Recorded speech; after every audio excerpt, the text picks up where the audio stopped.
তাই আজকের এই এপিসোডের প্রথম ঘটনাটি ওনার ঘটনা দিয়ে শুরু করতে চাই। তো চলুন ঘটনায় চলে যাই। উনি এর আগে মাস্টার দাদুর কাছ থেকে ঘটনা শুনে আমাদেরকে দিয়েছিলেন। এই মাস্টার দাদু হৃদরোগে আক্রান্ত হয়ে কিছুদিন আগে ওনাদের ওই হসপিটালে আসেন। তো পরবর্তীতে একটা চেক আপের তারিখ দেওয়া হয়। সেই তারিখটা ছিল 2025 সালের ডিসেম্বর মাসের 18 তারিখে। উনি পরবর্তী চেক আপের জন্য যখন আসেন তখন একটা ঘটনা প্রসঙ্গে উনি গুরুত্বপূর্ণ এবং রহস্যময় একটি ঘটনা শেয়ার করেছিলেন। গুরুত্বপূর্ণ কোন অর্থে, এটা পুরো ঘটনাটি শুনলেই আপনারা বুঝতে পারবেন। ওই সময়ে দাদুর সামনে একটা মেয়েকে চিকিৎসার জন্য আনা হয়েছিল। সে অহেতুক পাগলামি শুরু করেছিল, যাকে মেডিকেলের ভাষায় HCR বলা হয়। তার পাগলাটে আচরণ দেখে কথায় কথায় দাদু এই ঘটনার অবতারণা করেছিলেন। তো ঘটনাটি ঘটেছিল চট্টগ্রামের ফটিকছড়ি উপজেলার ভূজপুর এলাকার চাঁদপুর নামক একটা জায়গা রয়েছে, সেই জায়গায় এই ঘটনাটির সূত্রপাত। তো মাস্টার দাদু উনি কিন্তু তখন এই ভজন সাধনের পথে আসেননি, তখন উনি ইউনিয়ন বোর্ডে সরকারি চাকরি করতেন। দাদু যতটুকু অনুমান করেন সময়টা 1987 কি 88 সাল এরকম হবে। উনি ওই ইউনিয়ন বোর্ডে চাকরি করেন আর বিকেলবেলা টিউশনি করাতেন। একবার এক বর্ষাকালের ঘটনা, বিকেলবেলা অফিস বন্ধ করে বাড়িতে আসার সময় এমন বৃষ্টির তীব্রতা শুরু হয়ে যায় যে 2 হাতের মধ্যেও কিছু দেখা যায় না, এমন বৃষ্টি। উপায়ন্তর না দেখে সিদ্ধান্ত নিলেন রাতটা অফিসেই থেকে যাবেন। একটানা ঘন্টাখানেক মুষলধারে বৃষ্টি হবার পর সন্ধ্যার পরে এসে বৃষ্টি কমে আসে। তখন উনি সিদ্ধান্ত পাল্টান, চিন্তা করলেন বাড়িতে চলে যাবেন। সেই অনুযায়ী ছাতা আর টর্চ লাইট নিয়ে আস্তে আস্তে রওনা দিলেন বাড়ির পথে। কাদা পানি মারিয়ে বাড়িতে এসে দেখেন ওনার জন্য ভূজপুর এলাকার চাঁদপুর নিবাসী অমৃতবাবু নামক একজন ভদ্রলোক এসে অপেক্ষা করছেন। এই অমৃতবাবু ওনার পূর্ব পরিচিত, আর ওই চাঁদপুর এলাকার মোটামুটি বেশ নাম ডাক আছে এমন একজন মানুষ, খুব সম্ভ্রান্ত পরিবারের মানুষ, খুব ভদ্রলোক। দাদুকে বাড়িতে ঢুকতে দেখেই অমৃতবাবু দাদুকে জড়িয়ে ধরে ডুকরে কেঁদে ওঠেন। দাদু পরিস্থিতি সামলে অমৃতবাবুর কাছে বিস্তারিত জিজ্ঞেস করেন। অমৃতবাবু বলেন ওনার ছোট ছেলেকে 2 দিন যাবত নাকি খুঁজে পাওয়া যাচ্ছে না। দাদু যেহেতু ইউনিয়ন পরিষদে চাকরি করেন, অনেকের সাথেই তার জানাশোনা রয়েছে। এই জন্যই মূলত তিনি দাদুর কাছে সাহায্য চাইতে এসেছেন। তিনি যেন বিভিন্ন লোকের কাছে এই বিষয়টা জানান যে তারা দেখেছে কিনা। ওই সময় তো এরকম মোবাইল ফোনের প্রচলন ছিল না, তাই মানুষের কাছে এই তথ্যগুলো পৌঁছালে তারাই বিভিন্নভাবে খোঁজ খবর নিয়ে দিতেন। ওই উদ্দেশ্যেই মূলত উনি এসেছিলেন। ওই রাতে অমৃত বাবু দাদুর বাড়িতেই রয়ে যান। আলাপচারিতায় বিভিন্ন বিষয় উঠে আসে। অমৃতবাবু বলেন যে আপনি আমার ছোট ছেলেকে দেখেছেন অনেক আগে, যখন সে খুব ছোট ছিল। 8-10টা ছেলের মতোই আমার ছেলেও বড় হচ্ছিল। এখন তার বয়স 15 বছর। গত পরশুদিন সন্ধ্যায় সে মাছ ধরতে বেরিয়েছিল। কিছুক্ষণ পরে বেশ কিছু কই মাছ নিয়ে ফেরতও আসে। তার মাকে বলে যে মাছের ডালি পড়েছে, অর্থাৎ অনেকগুলো মাছ একসাথে আছে এমন একটা গর্তকে মাছের ডালি বলা হয়। তো এরকম গর্ত দেখলে এটাকে মাছের ডালি পড়া বলে। তো ছেলেটা বলে আপাতত এগুলো আনতে পারছি, বাকিগুলো আনতে যাচ্ছি বলেই আরেকটা বড় ঝুড়ি নিয়ে সে বেরিয়ে যায়। আজ অবধি সে এখনো ঘরে ফেরেনি। এই বিষয়টা বলেন এই অমৃতবাবু মাস্টার দাদুকে। উনি আরো বলেন একদিকে বৃষ্টি, তার মাঝে চারদিকে মানুষজন কম থাকায় 2 দিন অতিবাহিত হলেও তার কোনো খোঁজ খবর পাওয়া যাচ্ছিল না। অমৃতবাবু আরো জানান চারদিকে মানুষ লাগিয়ে উনি এদিকটাতে এসেছেন দাদুকে জানিয়ে তার কাছ থেকে যদি কোনো সাহায্য পাওয়া যায় এই জন্য। সব শুনে দাদু উনাকে অভয় দিয়ে বললেন চিন্তা করবেন না, আমি আমার সাধ্যমতো মানুষের কাছে এই বিষয়টা পৌঁছে দেওয়ার চেষ্টা করব। পরদিন সকালবেলা সকালের নাস্তা করে অমৃতবাবু মাস্টার দাদুর বাড়ি থেকে তার বাড়িতে চলে যান। দাদু নিজের কাজে ব্যস্ত হয়ে যান, চলে আসেন। ওনার ইউনিয়ন বোর্ড অফিসে। কাজের ফাঁকে ফাঁকে তিনি যতটুকু সম্ভব সবাইকে বিষয়টা জানাচ্ছিলেন। অনেক মানুষই তো সেখানে আসছিলেন তাদের কাজের জন্য। জানানোর এক পর্যায়ে ভোজপুরের এক লোক দাদুকে বলেন যে, আপনি ওই ছেলের কথা বলছেন, ওই ছেলেকে তো পাওয়া গেছে, অনেকগুলো মাছ ভর্তি ঝুড়ি নিয়ে সে বাড়িতে ফিরে এসেছে। খবরটা শুনে দাদু বেশ আশ্বস্ত হলেন, ভাবলেন একবার গিয়ে দেখে আসবেন ওই ছেলেটাকে। পরদিন আবার অফিস ছিল বন্ধ, তাই অফিস বন্ধ থাকায় দাদু সকালবেলা অমৃতবাবুর বাড়ির উদ্দেশ্যে রওনা দিলেন। অমৃতবাবুর বাড়িতে পৌঁছে দাদু দেখলেন বাড়িতে পূজার আয়োজন চলছে। দাদুকে দেখে অমৃতবাবু বেশ খুশি হয়ে বলেন, আসুন ভাই, বাড়িতে আসেন, বসেন। ছেলেকে ফিরে আসা বা ফিরে পাওয়া উপলক্ষে পূজার আয়োজন করেছে। দাদু প্রথমে ছেলেটিকে দেখতে চাইলেন। দেখা গেল ছেলেটি একদম পরিপাটি হয়ে ঘরে শুয়ে আছে, কারোর সাথে বিশেষ কিছু বলছে না। দাদু পাশে গিয়ে জিজ্ঞেস করেন, কি বাবা, তুমি কেমন আছো? ছেলেটা চুপ করে থাকে। দাদু আবার জিজ্ঞেস করেন, কোথায় ছিলে তুমি এই 2 দিন? এবারও ছেলেটা চুপ। দাদু ওখান থেকে চলে আসতে যাবেন, ঠিক তখন ছেলেটা জবাব দেয়, আমি কোথায় যাব? আমি আমার জায়গায় ছিলাম, এই ছেলেটাই তো গেছে আমার কাছে, এর তো নিস্তার নেই। দাদু ছেলেটার কথা বুঝতে পারলেন না।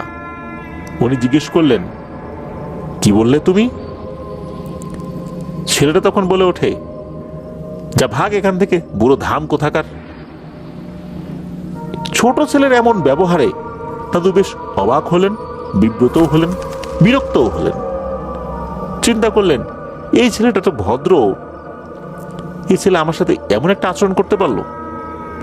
দাদু বিব্রত হয়ে সেখান থেকে বেরিয়ে আসেন। শুরু হয় পূজা, কিন্তু বিধিবাম। মন্ত্র পাঠ শুরু হতেই ছেলেটার বিকট চিৎকার শুরু হয়। সে চিৎকার করে বলছে, এই পূজা বন্ধ করো, পূজা বন্ধ করো। প্রথম প্রথম কেউ বিষয়টি আমলে না নিলেও ছেলেটার উন্মাদনায় পূজা স্থগিত করা হলো। অমৃতবাবু, ওনার স্ত্রী, তারপর মাস্টার দাদু সহ বাড়ি ভর্তি লোকজন বিষয়টা বুঝতে পারেন না যে ঘটনাটা কি।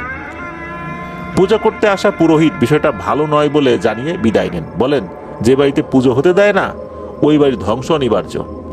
এমনটা বলে তিনি নিজের পাথেয় দক্ষিণা কোনো কিছু না নিয়েই চলে গেলেন। আনন্দে থাকা বাড়িটা মুহূর্তেই বিষাদে ভরে গেল।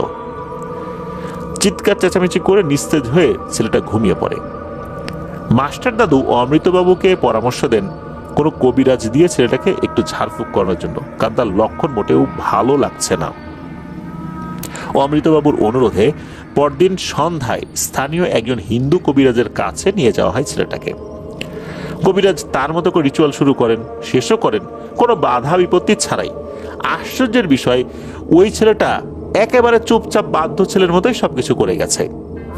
সবাই ধরে নেয় হয়তো ঝাড়ফুঁক বেশ ভালোই হয়েছে। কিন্তু বাড়িতে ফেরার পথে ছেলেটা একটা ঝাঁকুনি দিয়ে অট্ট হাসিতে ফেটে পড়ে। বলতে থাকে, আমি যাব না কোথাও, কেউ আমাকে নিতে পারবে না।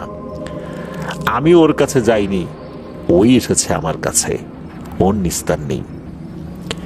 ছেলের এমন কথা শুনে অমৃতবাবু বেশ চিন্তিত হয়ে পড়েন। তিনি আরো কয়েকজন কবিরাজের সাথে যোগাযোগ করেন এবং যথাযথভাবে রিচুয়ালও করেন, কিন্তু কোনো রকম সমাধান পাচ্ছিলেন না। কোনো কবিরাজের কাছে নিয়ে যাওয়ার সাথে সাথে সেটা একদম স্বাভাবিক হয়ে যায়। তার আচার আচরণে বিন্দু মাত্র কোনো অস্বাভাবিকতা লক্ষ্য করা যায় না। কবিরাজ যেটা করতে বলে সেটাই করে। বেগতিক অবস্থা আবার অন্যদিকে হয়ে যায়। বাড়িতে ফেরার সময় তার অবস্থা খারাপ হয়ে যায়। আরও একটা বিষয়, 8-10টা জিনে ধরার লোকের মতো সে কিন্তু তেমন কোনো পাগলামি করতো না। বাড়িতে থাকা অবস্থায় ওই ধরনের কোনো অস্বাভাবিকতাও তার মধ্যে ওই সময়ের মতো লক্ষ্য করা যাচ্ছিল না। একটা বিষয় ছিল, সেটা সবসময় একেবারে সেজে গুজে পরিপাটি হয়ে থাকতো। দিনে 3 থেকে 4 বার গোসল করত। তার ঘর 4 থেকে 5 বার ঝাড়ু দিতে হতো। কেউ যদি তাকে স্পর্শ করত সে আবার গোসল করত। এমন সমস্ত অদ্ভুত আচরণ অবশ্য তার মধ্যে দেখা যাচ্ছিল। আর সমস্যাটা হয় ওখানেই, বারবার এবং অসময়ে গোসল করার কারণে ঠান্ডা লেগে ছেলেটা অসুস্থ হয়ে যাচ্ছিল। একটা সময় খাওয়া দাওয়ার প্রতিও সে বেশ কঠিন হয়ে পড়ে। সে নির্দিষ্ট সময় ছাড়া খাবার খেত না। তাও সে নির্দিষ্ট সময় কখন? যখন হিন্দু বাড়িগুলোতে পূজা অর্চনার সময় হয়, ঠিক তখন। দিনের বিভিন্ন সময় তারা তো পূজা অর্চনা করে, ঠিক ওই সময় তাকে পূজার নিয়মে খাবার দিতে হবে। বিষয়গুলো প্রথমে পরিবারের সদস্যরা সহ্য করলেও একটা সময় এই বিষয়গুলো মেনে নেওয়া তাদের জন্য অসম্ভব হয়ে যাচ্ছিল। এদিকে পূজার নিয়মে খাবার দেয়া, অল্প অল্প খাবার খাওয়া, এত ঘন ঘন গোসল করা, এই সমস্ত কারণে ছেলেটা ধীরে ধীরে অসুস্থ হয়ে যাচ্ছিল। বিভিন্ন ধরনের রোগ তার মধ্যে দেখা দিচ্ছিল। অমৃত বাবু উনি বুঝে পাচ্ছিলেন না যে কি করবেন। একদিন এক বিষয় চিন্তা করেন, সেটা হচ্ছে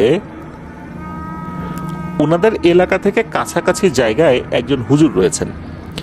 তো ওনাকে সবাই ছোয়াইন্না হুজুর বলে, মানে 6 আনা হুজুর বলেন আর কি তাকে, মানে ওই নামেই উনি পরিচিত। ওনার যেই পারিশ্রমিক এটা নাকি প্রথমে ছিল 6 আনা, আর ওই 87-88 সালের দিকে ওনার তখন পারিশ্রমিক হয়ে যায় 6 টাকা। এখন উনি চিন্তা করেন যে ওই লোকের কাছে যাবেন কিনা। এদিকে ওই লোক হচ্ছেন মুসলিম, আর ওনারা বেশ সম্ভ্রান্ত ঘরের হিন্দু পরিবার। তাদের বাড়িতে মন্দির আছে, পূজা অর্চনা হয়। এখন একজন মুসলিমকে তার বাড়িতে ডেকে নিয়ে আসবেন, তিনি তার মতো করে রুকিয়া করবেন, ঝাড়ফুঁক করবেন। বিষয়টা আসলে সমাজের লোকজন কিভাবে নেবেন বুঝতে পারছিলেন না। এদিকে নিজের ছেলের এই অবস্থা, আসলে কি করবেন? সমাজের কথা চিন্তা করবেন না ছেলের জীবন বাঁচাবেন, এটা নিয়ে বেশ চিন্তিত হয়ে পড়েন। তবে নিজের ছেলেকে বাঁচানোর জন্য ওই সমাজের কথা, লোকলজ্জার কথা ভুলে উনি ওই হুজুরের কাছে যান। হুজুরের কাছে সব বিষয়ে খুলে বলেন। ওই হুজুর অমৃতবাবুকে বললেন যে আপনার কথা শুনে আমি বুঝতে পেরেছি আপনার ছেলেকে কোনো শয়তান জিনে আছর করেছে, কিন্তু আমাকে আগে আপনার ছেলেকে দেখতে যেতে হবে। অমৃতবাবু বললেন, হুজুর আপনার যাবার দরকার নাই, আমি ওকে এখানে নিয়ে আসবো। কথা মতো 2 দিন পরে, শনিবারে অমৃতবাবু এবং আরো কয়েকজন মিলে ওই ছেলেকে হুজুরের কাছে নিয়ে আসে। হুজুর ওনার মতো করে ঝাড়ফুঁক করেন ঠিকই, কিন্তু ছেলেটা একদম সুস্থ স্বাভাবিক কোনো মানুষের মতোই আচরণ করতে থাকে। ও অমৃতবাবু বললেন যে হুজুর, ছেলেটাকে যখনই কোথাও ঝাড়ফুঁক করাতে নিয়ে যাই সে একদম সুস্থ স্বাভাবিক, কিন্তু বাড়িতে নেবার পথে ঝাঁকুনি দিয়ে আবার একই আচরণ করতে থাকে। হুজুর নিজেও এমন অদ্ভুত আচরণের রোগী পেয়ে চিন্তায় পড়ে যান। তিনি ঝাড়ফুঁক করছেন, তার অনুসারী কিছু জিনকে ডেকে এই ছেলের সমস্যা সম্পর্কে জিজ্ঞেস করে তারা জানায় এই ছেলেটা সম্পূর্ণ সুস্থ, তার উপর কোনো জিনের আসর নেই। জিনদের কাছ থেকে এমন তথ্য পেয়ে হুজুর আরো ঘাবড়ে গেলেন। তিনি অমৃতবাবুকে বললেন, আমি আপনার সাথে এখনই, আজকেই আপনাদের বাড়িতে যাব। তো কথা মতো রাত করে তারা অমৃতবাবুর বাড়ির দিকে রওনা দেন। পথিমধ্যে সেই একই পরিস্থিতি, ঝাঁকুনি দিয়ে ছেলেটা আগের মতো উল্টোপাল্টা কথা শুনিয়ে দেয় সবাইকে, আর বাড়িতে গিয়ে সে একদম পরিপাটি, চুপচাপ থাকে। হুজুর নিজের চোখে সবকিছুই দেখলেন। অমৃতবাবুর বাড়িতে পৌঁছে হুজুর ওনার মতো করে অমৃতবাবুর বাড়ি বন্ধ করে দেন। এবার ছেলেটা পুরোপুরি সুস্থ আচরণ করতে থাকে, বাড়ির সবাই খুশি হয়ে যায়। অমৃতবাবু হুজুরকে অশেষ ধন্যবাদ জানান, কিন্তু হুজুরের মনে কিন্তু একটা অশনির সংকেত বারবার উকি দিচ্ছিল। তিনি অমৃতবাবুর ছেলের জন্য কিছু তদবির দিয়ে যান, এরপর বিদায় নেন। অমৃতবাবুর বাড়ি থেকে বের হয়ে হুজুর গভীর রাতে নিজের বাড়ির দিকেই রওনা দিয়েছেন। প্রতিমধ্যে বৃষ্টি আর ঝড়ো আবহাওয়ার পরেও কোনো ধরনের কোনো ভুতুরে বাধা ছাড়াই উনি বাড়িতে পৌঁছে যান। কিন্তু পরদিন রবিবার বিকাল নাগাদ অমৃতবাবু এবং আরো কয়েকজন মিলে ছেলেটাকে নিয়ে হাজির হন এই হুজুরের কাছে। সেই একই অবস্থা, অর্থাৎ তাকে যখন নিয়ে আসা হয়েছে ওই ছেলেটাকে আর কি, ছেলেটা একদম স্বাভাবিক। নিয়ে আসার পর হুজুর তো নিজেও নিরুপায় হয়ে যান। তিনি অমৃতবাবুকে বলেন যে ছেলেকে বাড়ি নিয়ে যান, আমি দেখি কি করা যায়। হুজুর ওই দিন রাত থেকে নেমে পড়েন এই কাজে। লোকমুখে হুজুরের একটা মান সম্মান আছে, তিনি কোনো কাজে সহজে বিফল হন নাই। তিনি অনেক রিচুয়াল করে বিভিন্ন জটিল সমস্যাগুলো সমাধান করেছেন ঝাড়ফুঁক করে আর কি, কিন্তু এইটার বিষয়ে কোনো সমাধানই দিতে পারছেন না। জিন ডাকলেই জিন বলে যে এর উপর কোনো জিনের প্রভাব নেই। তাহলে ঘটনাটা কি? বিষয়টা তো স্বাভাবিক না। তাহলে কি এটা মানসিক রোগী? যদি তাই হয় তাহলে একে মানসিক রোগের ডাক্তার দেখাতে হবে, আর যদি জিনে ধরা হয় তাহলে সেরকম ভাবে চিকিৎসা করাতে হবে। আপাত দৃষ্টিতে তো মনেই হচ্ছে যে এটা জিনে ধরা রোগী না, এটা মানসিক রোগী।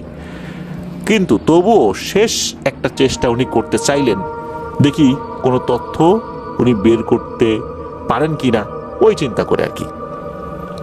উনি দীর্ঘ সময় ধরে অনেক রুকিয়া করে জিন সমাজের অনেক বৃদ্ধ এক অভিজ্ঞ জিনকে হাজির করাতে সক্ষম হন। এরপর এই ছেলেটার বিষয়ে যখন জিজ্ঞেস করেন, তখন ওই বৃদ্ধ জিন হুজুরকে এক অদ্ভুত তথ্য দেন। ওই জিনটা বলেন, এই ছেলেটাকে যে জিন আছর করেছে এমন জিন খুবই বিরল, আর এরা অত্যন্ত চালাক প্রকৃতির। নিজেদের ইচ্ছা মতো এরা রোগীর শরীরে আসা যাওয়া করতে পারে, আর তাদের হাজির করাও বেশ কঠিন, কারণ এরা চালাকি করে রোগীর শরীর থেকে সময়ে অসময়ে যে কোনো সময় বের হয়ে যেতে পারে। আর এমন টাইপের জিন কোটিতে একটা মেলে। কেননা এরা যদি কারো উপর আসর করে, লোকজন তাদেরকে যখন জিনে ধরা কোনো রুগী মনে করে কোনো হুজুর বা কবিরাজের কাছে নিয়ে যায়, তখন সেই হুজুর বা কবিরাজ কিচ্ছু ধরতে পারে না, তাকে মানসিক রোগের ডাক্তার দেখাতে বলে। এই ধরনের জিন যদি কারো উপর আসর করে তাহলে জিনের প্রভাব বোঝা যায় না, অথচ সে জিন দ্বারা আক্রান্ত। আর এই ধরনের রোগীদের মধ্যে অদ্ভুত ধরনের একটা রোগ দেখা দেয়, এটাকে সূচিবায়ু রোগ বলে, ইংরেজিতে যেটাকে ওসিডি বলে, অবসেসিভ কম্পালসিভ ডিসঅর্ডার। এই ধরনের রোগীগুলো তারা পরিপাটি থাকতে পছন্দ করে, শরীরে টাচ লাগলে সেই জায়গা ময়লা হয়ে গেছে মনে করে সে কাপড় পরিবর্তন করে ফেলে। এরকম অনেক ধরনের চিন্তা ভাবনা তারা করতে থাকে, সেই অনুযায়ী তারা আচরণও করে। এরকম লোক অনেক আছে। তবে হ্যাঁ, সূচিবায়ু একটা রোগ বটে, তবে এই রোগে যারা আক্রান্ত তারা সবসময়ই এরকম আচরণ করে। কিন্তু এই টাইপের চালাক প্রকৃতির জিন দ্বারা যদি আক্রান্ত হয়ে এই ধরনের সূচিবায়ু রোগ দেখা দেয়, তারা কিন্তু সবসময় এমনটা করে না। শুধু যখন ওই জিন দ্বারা সে পজেসড অবস্থায় থাকে তখন এই আচরণটা সে করে, এছাড়া সে স্বাভাবিক। আর এই জিন যদি কারো উপর একবার আসর করে তাহলে এর প্রভাব আমৃত্যু, আর এর নিস্তার প্রায় অসম্ভব। কোনো ধরনের রুকিয়া করে একে বের করা অত্যন্ত কঠিন। আর এটা এই টাইপেরই জিন, তবে তার নাম বলতে পারবো না, আর এ কোত্থেকে আসছে এটাও বলা মুশকিল, কারণ এ কোনো প্রমাণ রাখে না, এর সম্পর্কে কোনো তথ্য পাওয়া মুশকিল। এই সামান্য কিছু তথ্য দিয়েই ওই জিনটা সালাম দিয়ে চলে যান। এদিকে 3 থেকে 4 দিন অমৃতবাবু হুজুরের কাছে আসছেন, এসে কান্নাকাটি করতে থাকেন। একজন অসহায় বাবার কান্নাকাটি হুজুরা সহ্য করতে পারেন না। তিনি বুদ্ধি করেন যে এভাবে হবে না, ওই জিনটাকে যেহেতু হাজির করা যায় না, সুতরাং হাজির অবস্থায় একটা কাজ করতে হবে। তখন উনি এই অমৃতবাবুর সাথে একটা গোপন পরামর্শ করেন। ওই সময় বিশেষ এক বন্ধনী দিয়ে দেন, যাতে করে ওনাদের কথা কোনো জিন শুনতে না পারে। এরপর অমৃতবাবুর সাথে ওনার পরামর্শ অনুযায়ী সেই কাজে নেমে পড়েন। ওই জিনটা তো নির্দিষ্ট সময়ে আসে, আর তখনই যায় যখন কোনো কবিরাজ বা হুজুরের কাছে ঝাড়ফুঁক করার জন্য নিয়ে আসা হয়। তার আগ পর্যন্ত কিন্তু থাকে। এই চিন্তা করেই তারা একটা পরামর্শ করে পরিকল্পনা করেন, এই ছেলেটাকে বাড়ি থেকে বের করা হবে। তো বাড়ি থেকে বের করার পর একটা সময় পর তো ওই জিনটা তাকে ছেড়ে চলে যাবে। হুজুরের কাছে আসার পর সেটা একদম স্বাভাবিক। এই হুজুর কি করেছেন, অমৃতবাবুর সাথে পরামর্শ করে ঠিক কোন দিন কখন এই ছেলেটাকে বাড়ি থেকে বাইরে বের করা হবে এই সময়টা ফিক্সড করে হুজুর চলে গেছেন ওই অমৃতবাবুর বাড়ির কাছে। আর হুজুর এমন এক ধরনের রুকিয়া করেছেন যাতে করে কোনো জিন তার উপস্থিতি ওখানে টের না পায়। জিন ওখানে কাউকে দেখবে না, অথচ তিনি আছেন। মানুষ দেখবে, কিন্তু জিনেরা সহজে দেখবে না, সে যত চালাক প্রকৃতির জিনি হোক। উনি তো একটা গাছের পাশে ঘাপটি মেরে বসে আছেন, রুকিয়া করে শরীর বন্ধ করে রেখেছেন। এদিকে ওই ছেলেটা ওই যে ফিটফাট বাবু সেজে ঘরে বসে আছে, ওকে ধরে বাইরে যখন বের করা হচ্ছে, সে বলছে আমি যাব না, আমি যাব না। 4-5 জন ধরে টানতে টানতে বাইরে বের করতেছে। ওই সময়ে হুজুর কি করেছেন, লাফ দিয়ে গিয়ে একটা বিশেষ বন্ধনী তার শরীরে দিয়ে দিয়েছেন। যখনই এই কাজ করেছেন, সাথে সাথে সে একদম গলা কাটা মুরগির মতো ছটফট করতে থাকে, লাফালাফি করতে থাকে। তখন মনে হচ্ছে 10-12 জন মিলেও ওই ছেলেটাকে আটকে রাখা দায় হয়ে যায়। আর হুজুর তৎক্ষণাৎ একটা লাঠি নিয়ে ওই ছেলেটাকে সেই রকমের একটা পিটুনি দেন। পিটুনি খেয়ে মনে হলো ছেলেটা একটু শান্ত হয়েছে। এরপর হুজুর বললেন, এই ছেলেটাকে এক্ষুনি বেঁধে ফেলো। তখন ছেলেটাকে বেঁধে ফেলা হয়। তখন ওই হুজুর বলেন, এই ছেলেটাকে এখানে রেখে কাজ করা যাবে না, এই বাধা অবস্থাতেই আমার বাড়িতে নিয়ে চলো। এখন ওর শরীর ছেড়ে এই বজ্জাত জিনটা আর কোনোভাবেই যেতে পারবে না। ওই কাজ আমি করে দিছি, ও ওর ইচ্ছা মতো আসবে যাবে, ওই কাজ আমার শেষ। ওই কাজ যেন করতে না পারে সেই ব্যবস্থা করেই আমি এই ভয়ঙ্কর বন্ধনীটা শিখে তারপর এসে এই কাজটা করছি। এইবার দেখি সে কি করে। এদিকে ওই ছেলেটাকে নিয়ে আসা হয়। ছেলেটা তো ছুটার অনেক চেষ্টা করছে, কিন্তু তার হাত পা এমন ভাবে বাঁধা, কোনোভাবেই সে ছুটতে পারছে না।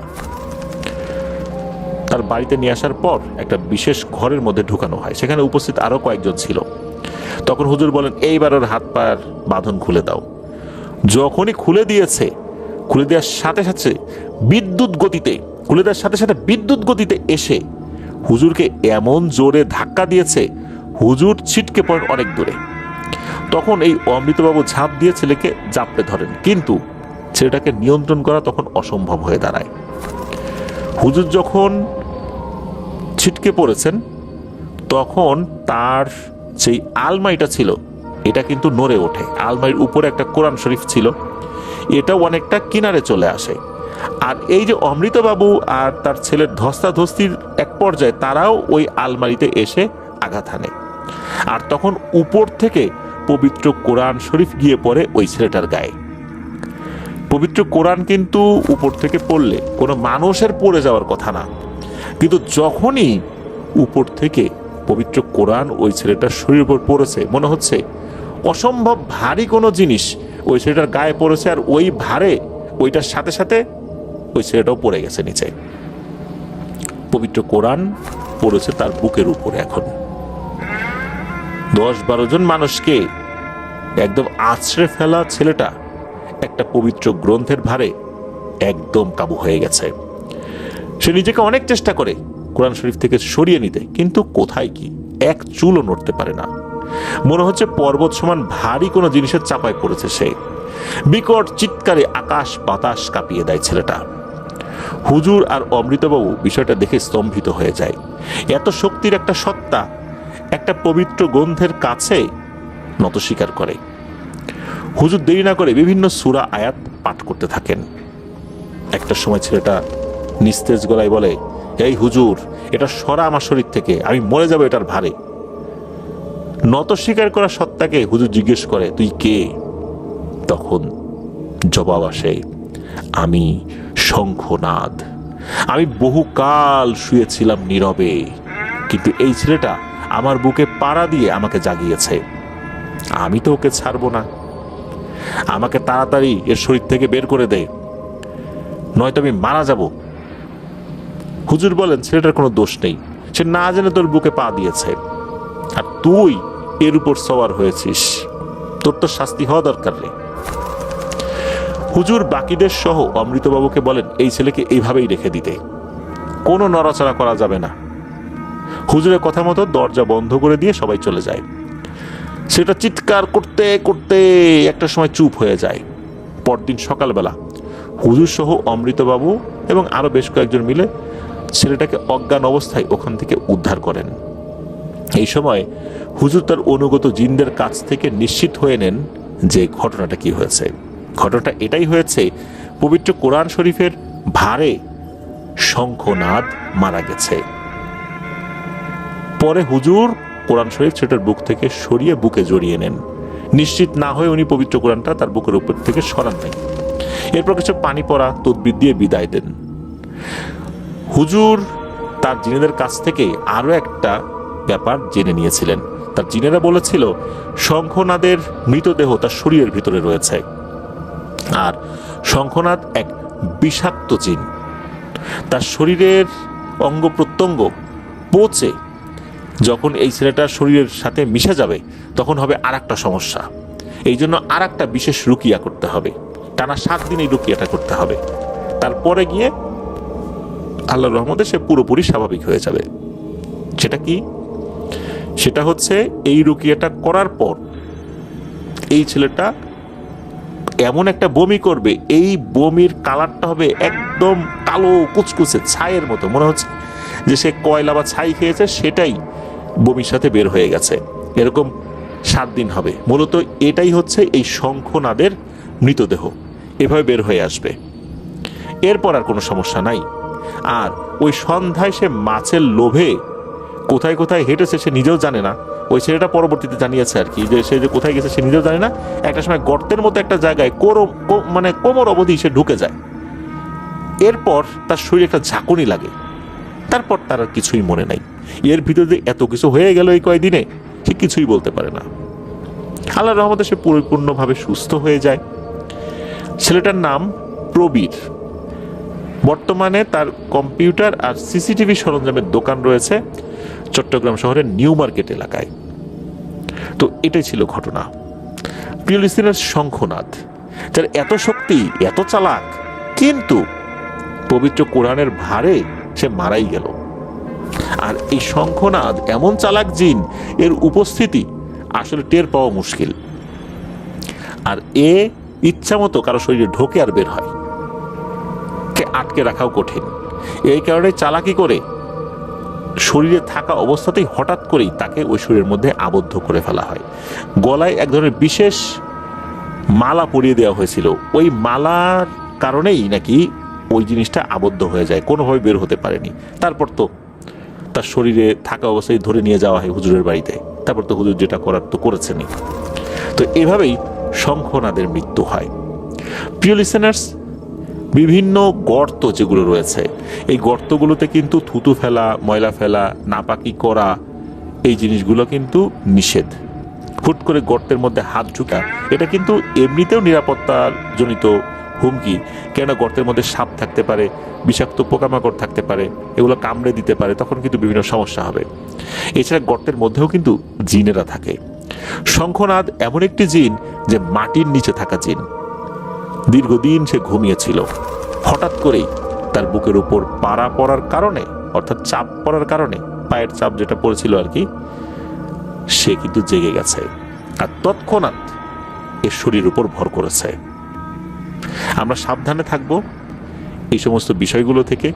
যারা আমরা মাছ ধরার চেষ্টা করি এরকম গর্ত থেকে, বিভিন্ন গর্তের মধ্যে হুটহাট করে নেমে পড়ি, আমরা অবশ্যই দোয়া পড়ে নামবো। আর অপ্রয়োজনে এই সমস্ত কাজগুলো থেকে নিজেকে এবং অন্যদেরকেও বিরত রাখার চেষ্টা করব ইনশাল্লাহ। প্রিয় লিসেনার্স, আমরা পরবর্তী ঘটনায় চলে যাব। এখন যে ঘটনাটি আপনাদের সাথে শেয়ার করব, এই ঘটনাটি আমাদেরকে যিনি দিয়েছেন ওনার নাম মাশফিক। ওনার বাড়ি বাগেরহাট জেলার মোল্লাহাট উপজেলায়। আমাদের চ্যানেলে প্রচারিত অনেকগুলো ঘটনা মাশফিক ভাই দিয়েছেন। তো চলুন এবারের ঘটনাটি শুনে আসি। এবারের ঘটনাটি উনি সংগ্রহ করেছেন একজন গাড়ি চালকের কাছ থেকে। গত নির্বাচনের সময় যখন উনি নিজ এলাকাতে ছিলেন, তখন ওই গাড়ি চালকের সাথে ওনার পরিচয় হয়। গল্পগুজব করছিলেন একটা জায়গায় বসে। ওই লোক আসলে ময়মনসিংহের ভালুকা উপজেলার বাসিন্দা। বাগেরহাট তো সুন্দরবনের খুব কাছাকাছি একটা জেলা। সুন্দরবনের কিছু অংশ বাগেরহাট জেলাতেও পড়ে গেছে। বাগেরহাটে গাছপালা বেশি থাকবে, এটাই স্বাভাবিক। উনি ভালুকা থেকে এসে এত গাছপালা দেখে বেশ অবাকই হন। উনি মাশফিক ভাইকে বলেন যে, ও মাশফিক ভাই, আপনাদের এলাকায় তো অনেক গাছপালা দেখি, বন জঙ্গল আছে। তখন মাশফিক ভাই বললেন, ভাই আরো বন জঙ্গল ছিল, এখন তো মানুষজন এগুলো উজাড় করে দিয়েছে, সেই সমস্ত জায়গাগুলোতে ঘরবাড়ি বানিয়েছে। আগে এই সমস্ত বন জঙ্গল কেন্দ্রিক অনেক ভয়ের ঘটনা শোনা যেত, এখন এতটা শোনা যায় না। তখন ওই লোকও বলছিলেন যে আমাদের এলাকাতেও বিভিন্ন ধরনের ভয়ের ঘটনা শোনা যায়। এ কথা শোনার পর মাশফিক ভাই একটু নড়েচড়ে বসলেন, চিন্তা করলেন ওনার কাছ থেকে কিছু ঘটনা পাওয়া যায় কিনা। অবশেষে ঘটনা পাওয়া গেল। উনি নিজ আগ্রহ থেকেই এই ঘটনাটি খুলে বলেন মাশফিক ভাই সহ ওখানে আরো যে কয়েকজন ছিল তাদের কাছে। সাল 1994। এই ভালুকা উপজেলায় গ্রামে গ্রামে বিভিন্ন হাট বাজার কিন্তু রয়েছে সেই ব্রিটিশ আমল থেকেই। এমন হাট বাজার কিন্তু দেশের সব জায়গাতেই রয়েছে। তখন হাটের দিনে বা বিভিন্ন মেলা যেখানে হতো, একদল লোক আসতো জাদু খেলা, সাপ খেলা, বাদর খেলা এগুলো দেখাতে। এরা বিভিন্ন হাট বাজারে গিয়ে এই সমস্ত খেলা দেখাতো এবং মানুষকে আনন্দ দিত। মানুষ খুশি হয়ে কিছু দিত, এতেই তাদের খরচ হয়ে যেত। এমনই একদিন বিকেল বেলায় কোনো এক হাটের নামটা অবশ্য ওই ভাই মনে করতে পারেননি, বাসু কবিরাজ নামে একজন লোক জাদু খেলা দেখাতে আসে। বাসু কবিরাজকে তৎকালীন অনেকেই বৈশ্যা কবিরাজ নামে ডাকত। তিনি হিন্দু ধর্মাবলম্বী হলেও মানুষ তাকে বৈশ্যা কবিরাজ বলেই ডাকত এবং চিনত। তিনি ওই দিন বিভিন্ন ধরনের জাদু খেলা দেখাচ্ছেন, মানুষও অবাক হচ্ছে, মজাও পাচ্ছে। কয়েকজন জাদু খেলা দেখালেও তাদের মধ্যে তুলব মুন্সি নামে একজন ব্যক্তি, যিনি ওই সময় আর একটা জায়গায়, ওই হাটেরই আর একটা জায়গাতে জাদু খেলা দেখাচ্ছিলেন। তো ওই দিকটাতেও বেশ কিছু মানুষ ভিড় করেছে। তুলব মুন্সি একজন কবিরাজ, কিন্তু কবিরাজের জন্য এলাকায় মানুষ তাকে আসলে তুলব মুন্সি না বলে শুধু মুন্সি বলে ডাকত। এই মুন্সি জাদু দেখানোয় খুবই পারদর্শী এবং সিদ্ধহস্ত। বিভিন্ন ধরনের জাদু উনি দেখাচ্ছেন, মানুষের মনোরঞ্জন করছেন। এদিকে হয় কি, এই যে বৈশ্যা কবিরাজ মানে বাসু কবিরাজ, তার সামনে থেকে কিছু লোক ওই তুলব মুন্সির ওখানে চলে যাওয়ার কারণে এই বাসু বা বৈশ্যা কবিরাজ খুবই বিরক্ত হন। তিনিও কিন্তু এই জাদু, কালো জাদু, বিভিন্ন ধরনের সাধনায় খুবই সিদ্ধহস্ত ছিলেন। লোকজন একবার তুলব মুন্সির জাদু দেখে আর একবার বৈশ্যা কবিরাজের জাদু দেখে, একবার এখান থেকে সরে ওখানে যায়, ওখান থেকে সরে এখানে আসে। তো তুলব মুন্সির কাছ থেকে লোকজন যখন বৈশ্যার কাছে আসে, তখন এই তুলব মুন্সির মাইন্ডে লেগে যায়। তুলব চিন্তা করে, এত ভালো ভালো জাদু দেখানোর পর লোকজন মাঝে মাঝে এই বৈশ্যার কাছে যাচ্ছে, এটা তো মেনে নেওয়া যায় না। এদিকে বৈশ্যাও একই রকম চিন্তা করছে যে আমি এত কষ্ট করে জাদু দেখাচ্ছি, লোকজন আবার এই তুলব মুন্সির কাছে যায় কেন। বৈশ্যা আর তুলব এরা কিন্তু দুজন দুজনকে চিনতো, জানতো। এদের বাড়ি আবার পাশাপাশি দুই গ্রামে। তারা ওখানকার অন্যান্য জাদুকরদেরকেও চিনতো আর কি। আর যারা এই প্রফেশনে আছেন তারা একে অন্যকে চেনে। হাটে অন্য জাদুকরদের কাছে তেমন লোক না থাকলেও এই বৈশ্যা আর তুলবের কাছে লোক থাকবেই। মানুষ এদের জাদু দেখলে কি যেন এক মায়ায় পড়ে যায়, চোখ ফেরাতে কষ্ট হয় সাধারণ মানুষের। এই যেন এক নজরবন্দি খেলা। তুলব মুন্সি একটু হেয়ালি করে বলেই ফেলে, বৈশ্যা কি আর জাদু দেখাবে, ও তো এখন জাদু ঠিক মতো মানে অর্জনই করতে পারে নাই। জাদুর যে জ্ঞান, এগুলো কেউ পারছে ঠিক মতো অর্জন করতে। এটা শুনে দূর থেকে বৈশ্যা বলে, ঠিক আছে ঠিক আছে, তাহলে চল দেখি কার কত ক্ষমতা। তখন নাকি এই তুলব মুন্সি কথা শুনে আরো রেগে যায়। বৈশ্যাকে বলে, কি দেখাবি, দেখা আমাকে। বৈশ্যা আর তুলব পাশাপাশি ছিল, মাঝখানে একটু গ্যাপ ছিল আর কি, একটু বলতে মোটামুটি 20-25 হাতের গ্যাপ আর কি। ইচ্ছাকৃত ভাবেই কিন্তু এই তুলব মুন্সি চিৎকার করে বলেছিল, ও আর কি জাদু জানে, ও কি জাদু কিছু শিখছে নাকি, আমরা তো কিছু অর্জনই করতে পারেনি। তো যাই হোক, এই ধরনের কথা কাটাকাটি হয়। আর কিছু লোকজন যারা এখান থেকে সরে ওইখানে গেছে, এখান থেকে সরে ওখানে গেছে, এরা আবার বলতেছে কি মিয়া কি জাদু দেখানো, ওখানে তো তুলব মুন্সি ভালো জাদু দেখায়। আবার তুলব মুন্সির কাছে এসে কিছু লোক বলতেছে যে কি মিয়া কি জাদু দেখাও, ওদিকে তো এই বৈশ্যা কবিরাজ ভালো জাদু দেখায়। তো এই কারণে কিন্তু একজন আরেকজনের উপর কিন্তু বেশ বিরক্ত হয়েছিলেন, যে মানুষের কথাবার্তা শোনার কারণে। তো যাই হোক, উপস্থিত থাকা লোকজন এই বৈশ্যার তুলবের কথাবার্তা শুনল। এখন মানুষের মধ্যে কৌতূহলের আর অভাব নাই। তারা চিন্তা করছে, দেখি এই দুইজন কি দেখায়। এদিকে বৈশ্যা তুলবকে উদ্দেশ্য করে বলল, তুই কি দেখাবি রে? তখন তুলব বলল, দেখ কি করি। বৈশ্যার ব্যাগে একটা লাউ ছিল। তুলব বলল, তোর ব্যাগের লাউটা বের কর। বৈশ্যা ব্যাগ থেকে লাউটা বের করে হাতে করে যখন ধরেছে, সাথে সাথে তুলব কি যেন একটা পরে বৈশ্যার হাতে থাকা লাউয়ের দিকে দূর থেকেই ফু দেয়, আর সাথে সাথে লাউটা বোম ফাটার মতো ব্লাস্ট হয়ে যায় সবার সামনে। এবং এমনভাবে ব্লাস্ট হয়, লাউয়ের ভেতরে যে সমস্ত বীজগুলো থাকে, লাউয়ের তো অবশিষ্ট কোনো একটা অংশ ছিটে যাবে কোথাও, ছিটে ফোটাও পাওয়া যায়নি। মনে হচ্ছে লাউটা ফেটে হাওয়ায় মিলিয়ে গেছে বিকট শব্দে। সামনে থাকা লোকজন তো তাজ্জব বনে যায়, সবাই তো অবাক, হলোটা কি? লাউ ফেটে গেল, ছিটে ফোটা তো থাকবে, কিন্তু গেল কোথায়? লোকজন তো তুলব মুন্সিকে বাহবা দিতে থাকে এবং বলে তুলব মুন্সি অনেক বড় জাদুকর। এসব দেখে এই বৈশ্যা রাগে ক্ষোভে ফেটে পড়ে। তখন তুলব বৈশ্যাকে উদ্দেশ্য করে বলে, কিরে বৈশ্যা, তোর লাউ তো নাই করে দিলাম রে, এবার তুই কি করবি, আমারে কর, কি ক্ষমতা তোর দেখি। এসব বলে তুলব মুন্সি উপহাস করতে থাকে। বৈশ্যা কিছু বলেনি, এক দৃষ্টিতে তুলবের দিকে তাকিয়ে থাকে। কিছু সময় পর তুলবকে বৈশ্যা বলে, আমি খাওয়ার জন্য লাউটা কিনছিলাম রে, তুই আমার খাবারে হাত দিয়েছিস, কাজটা কি তুই ভালো করছিস? কাজটা তুই ভালো করলি না। আমি এখন কোনো জাদু দেখাবো না, তুই আমার হৃদয় ভেঙে দিয়েছিস, পরিণতি ভালো হবে না। তুই অন্য কোনো কিছু করতে পারতি, খাবার জিনিসটা এভাবে নষ্ট করলি কেন? আমরা গরিব মানুষ, এটা করেই খাই, খাবার জিনিসটা এভাবে নষ্ট করলি। এই সমস্ত কথা শুনে তুলব মুন্সি হেসে বলে, বুঝছি রে বুঝছি, এখন তুই মানসিকভাবে আঘাত করতেছিস যাতে আমি দুর্বল হয়ে পড়ি, ইমোশন নিয়ে খেলা করতেছিস না, আমি তোর হৃদয় ভাঙছি। শোন, সবার সাথে লড়াই করতে আসবি না, তুই যা পারিস করিস, আমার যা, এখন এখান থেকে যা, ভাগ। এই সমস্ত কথাবার্তা কিন্তু উপস্থিত থাকা লোকজনের সামনেই হচ্ছিল। সবাই তো তুলব মুন্সিকে রাজা বানিয়ে দিয়েছে, আর তখন বৈশ্যাকে মানুষ গোনাই ধরে না, এমন একটা অবস্থা। তার লাউকে ফাটিয়ে দিয়েছে, ভ্যানিশ হয়ে গেছে। আবার ওই সময় এই বৈশ্যা কবিরাজও তুলব মুন্সিকে কিছু বলেনি, যার কারণে মানুষজন তো তুলবকে রাজা বানিয়ে দিয়েছে। আর ওখানে যারা একটু দূরে দূরে অন্যান্য জাদুকররা টুকটাক হাতের ভেলকিবাজি দেখাচ্ছিল, তারাও কিন্তু ঘটনাটা দেখেছে। বৈশ্যা তার জিনিসপত্র নিয়ে চলে যায়, আর যাওয়ার আগে তুলবকে বলে, আমি তোকে দেখে নেব রে তুলব। ওই দিনের মতো সবাই যে যার বাড়িতে চলে যায়, হাটও শেষ হয়ে যায়। এইভাবে কেটে যায় কিছুদিন। একদিন তুলব মুন্সি একটা কাজ সেরে গভীর রাতে বাড়িতে ফিরছিল। তুলব মুন্সির বাড়ি যাওয়ার পথে বট গাছ আছে বড় একটা, বহু পুরনো বট গাছ হলেও দিনের বেলা মানুষ সচরাচর ওই বট গাছের নিচ দিয়ে হাঁটে না, গেলেও কয়েকজন মিলে ওখান দিয়ে যায়। তুলব মুন্সি বট গাছের নিচ দিয়ে বাড়িতে ফিরছিল। সে তো নিজেই একজন ভালো মাপের কবিরাজ আর জাদুকর।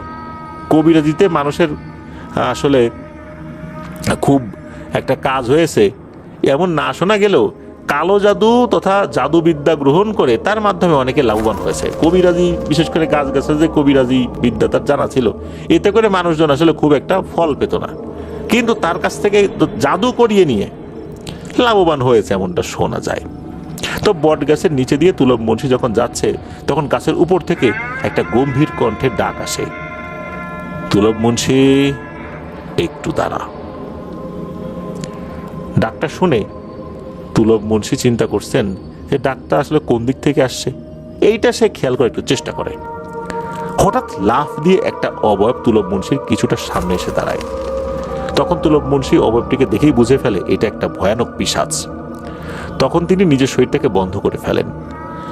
অবয়বটি তার সামনে আসার পর বিভৎস এক মাংস পচা গন্ধ আসছিল। অবয়বটার মুখটা কালো চাদর দিয়ে ঢাকা ছিল, তাই মুখটা বোঝা যাচ্ছে না। তুলব মুন্সি জাদুতে সিদ্ধ হলেও তার একটা আধ্যাত্মিক জিনিস ছিল, সেটা হলো তার সামনে বা আশেপাশে কোনো তৃতীয় শক্তি অবস্থান করলে তিনি নাকে একটা গন্ধ অনুভব করতেন এবং তিনি বুঝতে পারতেন তার আশেপাশে কিছু একটা উপস্থিতি রয়েছে। এটা সাধারণত সচরাচর হয় না। যাই হোক, তারপর তুলব মুন্সি উনি চিন্তা করেন যে দেখি এটা কি করে আমার। অভাবটি তুলব মুন্সিকে বলে, তুই আমার ওস্তাদের সাথে বোঝাপড়া করিস, আমরা তোকে ধ্বংস করে দেব। তোর এমন অবস্থা করব যেটা দেখে এই অঞ্চলের মানুষ আমার ওস্তাদকে রাজা হিসাবে গণ্য করে। ভরা মজলিসে আমার ওস্তাদের খাবার জিনিস নষ্ট করছিস, তাকে হেয় প্রতিপন্ন করছিস, তুই তৈরি থাকিস, কঠোর পরিণতির জন্য তুই তৈরি থাকিস। এসব কথা শুনে তুলব মুন্সি একটু অবাক হয়। ওই অভাবটিকে উদ্দেশ্য করে বলে, তোর ওস্তাদ যদি আমার কিছু করতে পারে তাহলে যা বলিস আমাকে যেন সে কিছু করে, তা ভাগ এখান থেকে। এর পরপরই ওই অভাবটি তুলব মুন্সির সামনেই বাতাসে মিলিয়ে যায়। কিছুটা চাঁদের আলো থাকায় চারপাশটা দেখা যাচ্ছিল। তুলব মুন্সি এবার বাড়ির দিকে হাঁটা ধরেন। তিনি হাঁটছেন আর ভাবছিলেন, ওর ওস্তাদকে আমি তার কি করলাম? হয়তো কালো জাদু করতে গিয়ে কোনো পিশাচের সমস্যা হয়েছে, তাই সে প্রতিশোধ নিতে চায়, এটাই হবে হয়তো। তুলব মুন্সি কিন্তু তখনও বুঝতে পারে নাই যে এইটা হলো এই বৈশাখ কবিরাজের কাহিনী। তুলব মুন্সি খুব একটা গুরুত্ব দেয় না। তুলব মুন্সি বাড়িতে পৌঁছে শুয়ে পড়ে। ওই দিন আর কিছু হয় না। এর 2 দিন পর থেকে তুলব মুন্সি শারীরিকভাবে অসুস্থতা অনুভব করতে থাকে। তিনি এটাকে স্বাভাবিকভাবেই নেন। শরীর জ্বালা পোড়া, মাথা ঘোরা, শরীরে ব্যথা সহ বিভিন্ন সমস্যা দেখা দেয়। এসব কারণে তুলব মুন্সি কয়েকদিন কাজে বাইরে আর যেতে পারেনি, বাড়িতেই রেস্ট নিচ্ছিলেন। তার জাদুর কার্যক্রম অফ রেখেছিলেন। হাটে বাজারে গিয়ে জাদু খেলাও বন্ধ হয়ে যায় কয়েকদিনের জন্য আর কি। তখন 7 দিন পার হলো, তখন অসুস্থতা আরো বাড়ল। তখন উনি বিষয়টাতে গুরুত্ব দিলেন। তিনি বুঝতে পারলেন তার সাথে স্বাভাবিক কিছু হচ্ছে না, কারণ প্রায় রাতে তিনি ওই অস্বাভাবিক একটা গন্ধ নাকে অনুভব করতেন এবং তিনি বুঝতে পারতেন তার আশেপাশে খারাপ কিছুর অস্তিত্ব রয়েছে। তিনি জাদু বিষয়ে পারদর্শী হয় এগুলো ওই কয়েকদিন আসলে গায়ে না লাগালেও এবার তিনি নড়েচড়ে বসেন। তিনি আসলে বোঝার চেষ্টা করেন সমস্যাটা আসলে কি। তিনি তার জিনের মাধ্যমে জানতে পারেন তাকে মরণ বান মারা হয়েছে, আর সেটা আর কেউ না, তারই সেই পরিচিত এই বৈশাখ কবিরাজ বা বাসু কবিরাজ এই কাজটি করেছে। রাগে ক্ষোভে তিনি বিধবা নারী এবং বাপের একমাত্র বাচ্চা, অর্থাৎ বিধবা নারীর একটাই মাত্র সন্তান এমন একটা শিশুকে তিনি বলি দিয়ে নাকি এই বান মেরেছেন। অর্থাৎ এই যে বৈশাখ কবিরাজ তিনি এই কাজটা করছেন। একটা বিধবা নারীর একমাত্র বেঁচে থাকার অবলম্বনকে নিয়ে একটা শিশুকে দিয়ে এইভাবে কাজটা করলো, একটা শিশুর জীবনটাকে এভাবে নষ্ট করে দিল, হত্যা করলো। উনি অবাক হয়ে যান যে এরকম একটা বিষয়ে সে এইরকম একটা কাজ করতে পারলো। তারা তো একটা মজা করে করছেন আর কি। তুলব মুন্সি এটাকে মজা হিসেবে নিয়েছিলেন। এই সমস্ত কথা শুনে তুলব মুন্সি এতটাই ক্ষিপ্ত হন যে তিনি এখন যদি বৈশাখে হাতের কাছে পান ছিঁড়ে খেয়ে ফেলবেন। এই তুলব মুন্সি এই সমস্ত বান কালো জাদুর বিষয়ে কিন্তু খুবই পারদর্শী এবং সে কিন্তু এসব বিষয়ে খুবই সিদ্ধ। এটা আমরা ঘটনার প্রথমেই বলেছি। তিনি এবার তার যত ধরনের শক্তিশালী পিশাচ ছিল তাদের সাথে আলোচনা করে তার জানা যত জ্ঞান ছিল সেটার মাধ্যমে বৈশ্যার করা মরণ বান কাটাতে সক্ষম হন এবং তিনি এর বিনিময়ে তার বংশের একজন 6 মাসের শিশুকে বলি দেন। এটার মাধ্যমে সুস্থ এবং স্বাভাবিক হতে তার প্রায় 2 মাস সময় লেগেছিল। এই বান তিনি জাদুকর হওয়ায় কিছুটা কম কাজ করেছিল। জাদুতে সিদ্ধ হয় তার এটা কাটাতে খুব একটা বেগ পেতে হয়নি, তবে সেখানেও কিন্তু একটা শিশুকে বলি দিতে হয়েছিল। মরণবান কাটানো খুবই কঠিন ব্যাপার। তো যাই হোক, এভাবে কেটে যায় কিছুদিন। পুরোপুরি সুস্থ হয়ে তিনি আবার বিভিন্ন হাটে বাজারে মেলায় জাদু খেলা দেখাতে শুরু করেন। একবার একটা হাটে গিয়ে তার সাথে বৈশাখ কবিরাজের দেখা হয়ে যায়। বৈশা তুলব মুন্সিকে দেখে যেন অবাকই হয়েছে। তুলব মুন্সি খেয়াল করে বৈশা তাকে স্বাভাবিক দেখে খুশি হতে পারেনি, বরং একটা অস্থির অস্থির ভাব তার মধ্যে দেখা যাচ্ছে। তুলব মুন্সি বৈশাকে বলে, কিরে বৈশা, আমাকে দেখে অবাক হয়েছিস? আমাকে তো দুনিয়া থেকে সরিয়ে দিতে চেয়েছিলি, সেটা তোর পারলি না। নিজের পাপের জন্য প্রায়শ্চিত্ত করতে পারবি তো? তখন বৈশা তুলবের কথা নিদারুণভাবেই উড়িয়ে দেয় এবং এমন ভাব করে সে কিছুই জানে না। এরপর আর কোনো কথা হয় না দুজনের। তুলব মুন্সি চিন্তা করেছিল কিভাবে এই দুষ্টুকে শায়েস্তা করা যায়। এভাবে কেটে যায় 20-22 দিন। এর ভিতর কিছুই ঘটে না।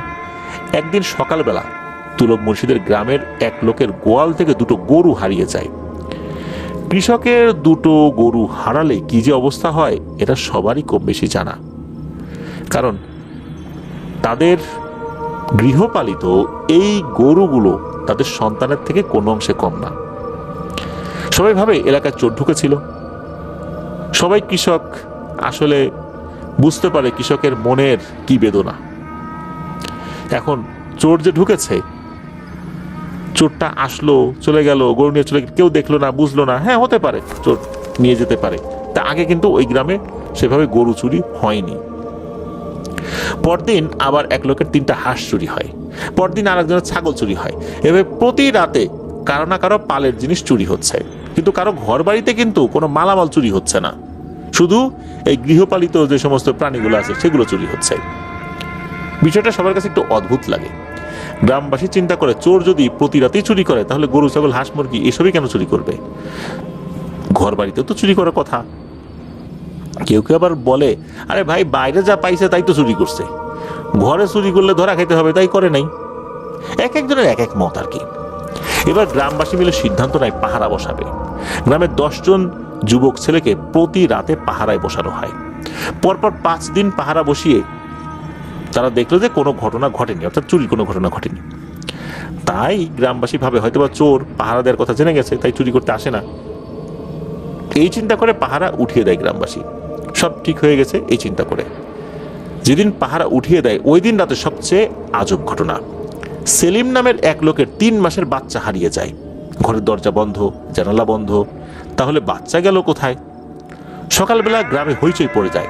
সবাই খোঁজাখুঁজি করলেও কোথাও তার 3 মাসের বাচ্চাকে খুঁজে পাওয়া যায় না। এভাবে পরপর 4 দিনে 4টা বাচ্চা হারিয়ে যায়। তাদের সবার বয়স 6 মাসের কম। গ্রামবাসী এবার আগের থেকে বেশি নড়ে চড়ে বসে, হচ্ছেটা কি গ্রামে? রাতের বেলা সব ঘর বন্ধ থাকলেও এত ছোট বাচ্চা কিভাবে হারিয়ে যাচ্ছে, কোথায় চলে যাচ্ছে? এটা তো কোনো স্বাভাবিক বিষয় হতে পারে না। নিশ্চয়ই কোনো কিছু ঘটেছে, সেটা গ্রামবাসী বুঝতে পারছে না। তারা সবাই মিলে সিদ্ধান্ত নেয়, তুলব মুন্সি যেহেতু কবিরাজি করে, জাদুটনা করে, তার কাছে এই বিষয়টা নিয়ে আলোচনা করা যায়। আসলে সমস্যাটা কি এরা জানতে পারলে হয়তোবা একটা সমাধানের দিকে যাওয়া যাবে। এভাবে চলতে থাকলে তো সকল ঘরের শিশুই এভাবে হারিয়ে যাবে। তুলব মুন্সি বিষয়টাতে অবগত ছিল, কিন্তু তিনি আসলে জানতেন না যে কারণটা আসলে কি, কোন কারণে এটা হচ্ছে। গ্রামের লোকজন যখন তাকে বিষয়টা খুলে বলে আর জানতে বলে সমস্যাটা কি, তখন তিনি বলেন, আমি দেখি কি সমস্যা, আপনারা আগামীকাল সকালে আমার বাড়িতে আসবেন। তো যে কথা সেই কাজ। গ্রামবাসী পরদিন সকালেই তুলব মুন্সির বাড়িতে এসে হাজির হয়। এসে দেখে তুলব মুন্সি তার ঘরের বারান্দায় বসে আছে, মুখটা মলিন। তখন গ্রামবাসী তাকে বলে, কিছু জানা গেল কি না? তখন তুলব মুন্সি তাদের যে তথ্য দিল তা শুনে তারা যেন আকাশ থেকে পড়েছে। পাশের গ্রামের এই বাসু বা বাদশা কবিরাজ এই তুলব মুন্সির উপর প্রথমে যে মরণ বান মারে, সেটা তো সে কাটিয়ে উঠতে সক্ষম হয়। এটা বুঝতে পেরে সে আরো বেশি ক্ষিপ্ত হয়। এরপর এই গ্রামের উপর নর পিশাচের একদল চালান করে দেয়। এরা প্রথমে গ্রামের গরু ছাগল হাঁস মুরগি খাচ্ছিল। এরপর যখন পাহারা বসায় তখন সেটা বন্ধ হয়ে যায়। যখন পাহারা বসানো বন্ধ হয়, তারা চিন্তা করে এইবার আরো বেশি করে আক্রমণ করব। এবার গরু ছাগল না, এবার সরাসরি মানুষের বাচ্চাকে আক্রমণ করব। তখন তারা 1 থেকে 6 মাসের বাচ্চাদেরকে খেয়ে ফেলতে শুরু করে। আস্তে আস্তে গ্রামের সব বাচ্চাকে এরা খেয়ে ফেলবে। মোট কথা এই গ্রামটাকে তারা জাহান্নাম বানিয়ে একদম শ্মশান বানিয়ে দিবে। সোজা কথা, এই গ্রামে কোনো লোকজনই থাকবে না, ভয়ে সব পালাবে। এটা ওই বৈশ্যা কবিরাজের কাজ, আর এটা করলে ওই বৈশ্যা কবিরাজের বিজয় হবে। এই কথা শুনে মানুষজন তো ওই বৈশ্যাকে মারার জন্য একদম উদ্যত হয়েছে। তখন লোকজন বলতে থাকে যে ওই বৈশ্যাকে মেরে ফেললেই সব সমস্যার সমাধান হবে। তখন তুলব মুন্সি গ্রামবাসীকে উদ্দেশ্য করে বলেন যে বৈশ্যা মরে গেলে জাদু শেষ হয়ে যাবে না, উল্টো চালান করা নরপিশাচের পাল আরো ক্ষিপ্ত হয়ে গ্রামবাসীকে হত্যা করবে। আর এটার কোনো প্রমাণও নাই যে তাকে গিয়ে ধরা যাবে। আপনারা শান্ত হন, এইভাবে তো চলতে দেওয়া যায় না। তখন গ্রামবাসী তুলব মুন্সিকে বলে, তুমি তো জীবনে অনেক কিছু করেছো, অনেক কিছু শিখেছো, এবার নিজের গ্রাম আর গ্রামের মানুষকে বাঁচানোর দায়িত্ব কিন্তু তোমার, তুমি কিছু একটা করো। তখন তুলব মুন্সি বলে, আচ্ছা আমি দেখছি কি করা যায়, আপনারা শান্ত থাকেন আর সাবধানে থাকেন, বাচ্চাদেরকে সাবধানে রাখবেন। আর ভুলেও যেন বৈশ্যা জানতে না পারে যে আমরা বিষয়টা জেনে গেছি, তাহলে কিন্তু নতুন কোনো ফোন দিয়ে আনবে।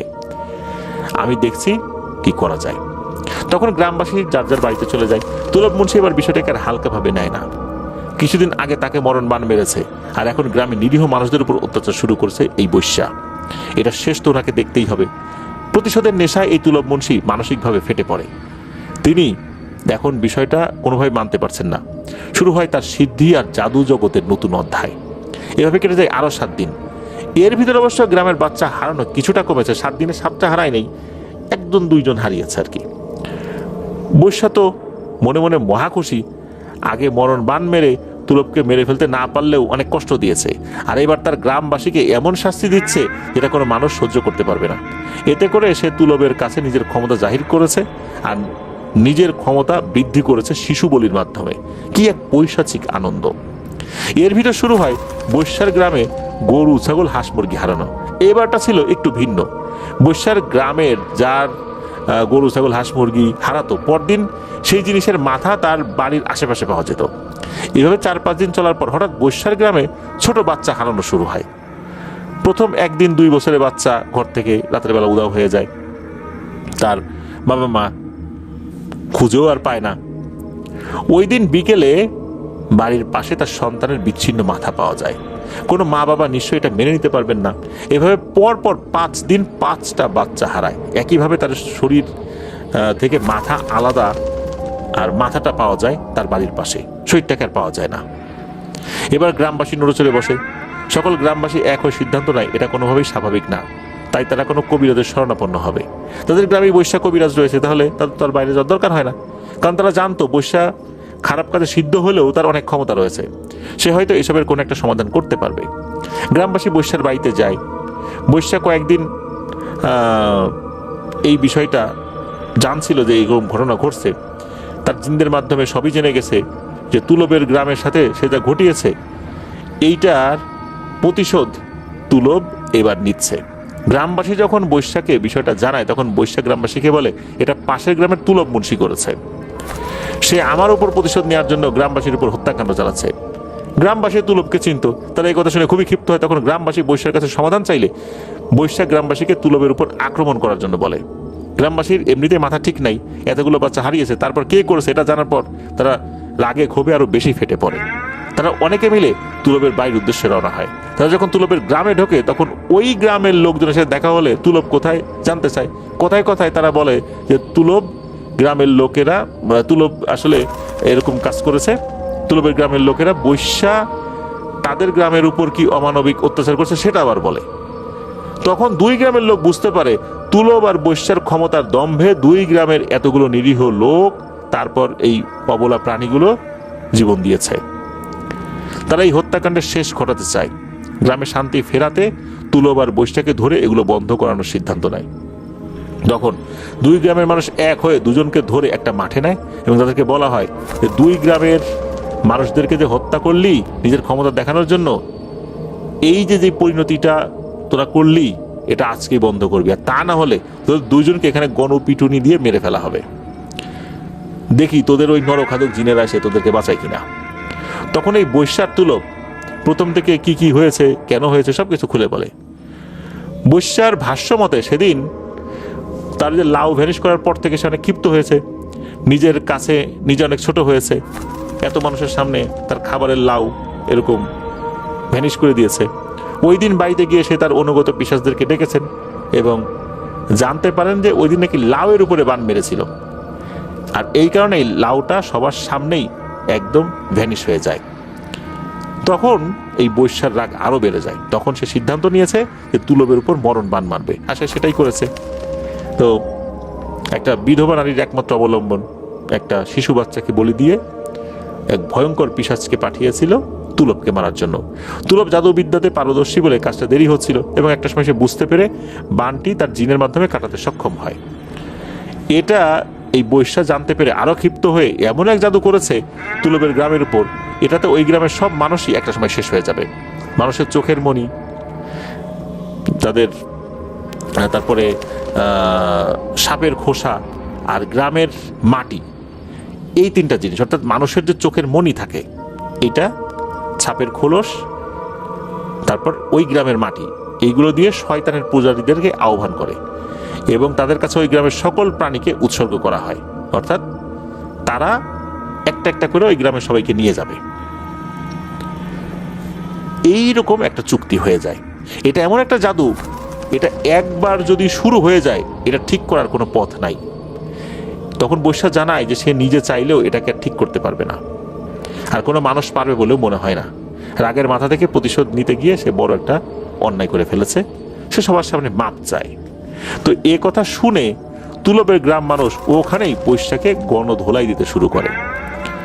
তখন বৈশ্যার গ্রামের লোক তাদের আবার শান্ত করে এবং বলে, তুলবের কাছ থেকে বাকি ঘটনার এখন শুনতে হবে, এদের মারলে তো সমাধান হবে না, ঘটনা তো ঘটতেই থাকবে, একটা সমাধানের দিকে যেতে হবে। তখন তুলবের কাছে জানতে চাওয়া হয় সে কি করেছে। তখন তুলব বলে, সেদিন বাজারে লাউয়ের উপর মরণবান সে মারছে, মৃত বস্তু হয় সেটা ফেটে ভ্যানিশ হয়ে যায়। এরপর সে আর কিছুই করেনি। মাঝে মাঝে তার শরীরটা খারাপ হওয়ার পর সে তার জিনের মাধ্যমে জানতে পারে যে বৈশ্যা মরণ বান মেরেছে তাকে। তখন সে কাটায় এবং সে চিন্তা করতে থাকে কিভাবে প্রতিশোধ নেওয়া যায়।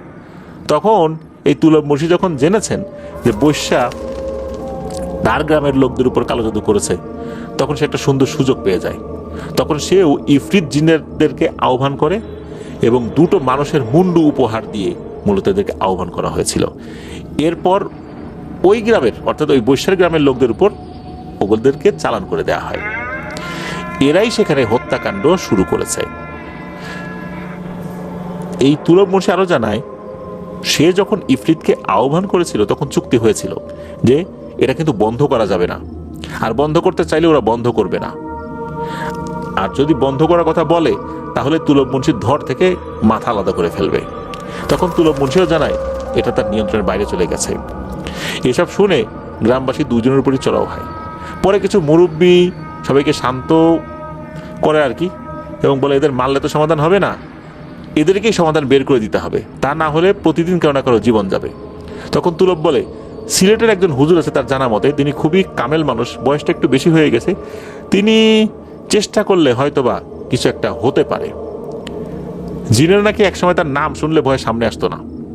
গ্রামবাসী তখন আলোচনা করে সিদ্ধান্ত নেয় যে কয়েকজন মুরব্বী মিলে সেই হুজুরের কাছে যাবে এবং তাকে নিয়ে আসবে, আর ততদিন বৈশ্যার তুলবকে একটা ঘরে বেঁধে রাখা হবে, কোনোভাবেই তাদেরকে ছাড়া যাবে না সমাধান না হওয়া পর্যন্ত। যে কথা সেই কাজ, দুজনকে একটা ঘরে তালাবদ্ধ করে রাখা হয়, ওদেরকে পাহারা দেওয়া হয়। দুই গ্রামের কয়েকজন মুরব্বী ময়মনসিংহ থেকে সিলেটে যান অনেক কষ্ট করে। তখন তো রোড ঘাট এতটা ভালো ছিল না। তুলবের দেওয়ার ঠিকানা মতে সেই হুজুরের কাছে তারা পৌঁছান। গিয়ে দেখেন হুজুরের আসলেই বয়স হয়ে গেছে, অনেক হাঁটাচলা করতে পারেন, তবে দূরে কোথাও আসলে যাওয়ার মতো সক্ষমতা তার ওভাবে নেই।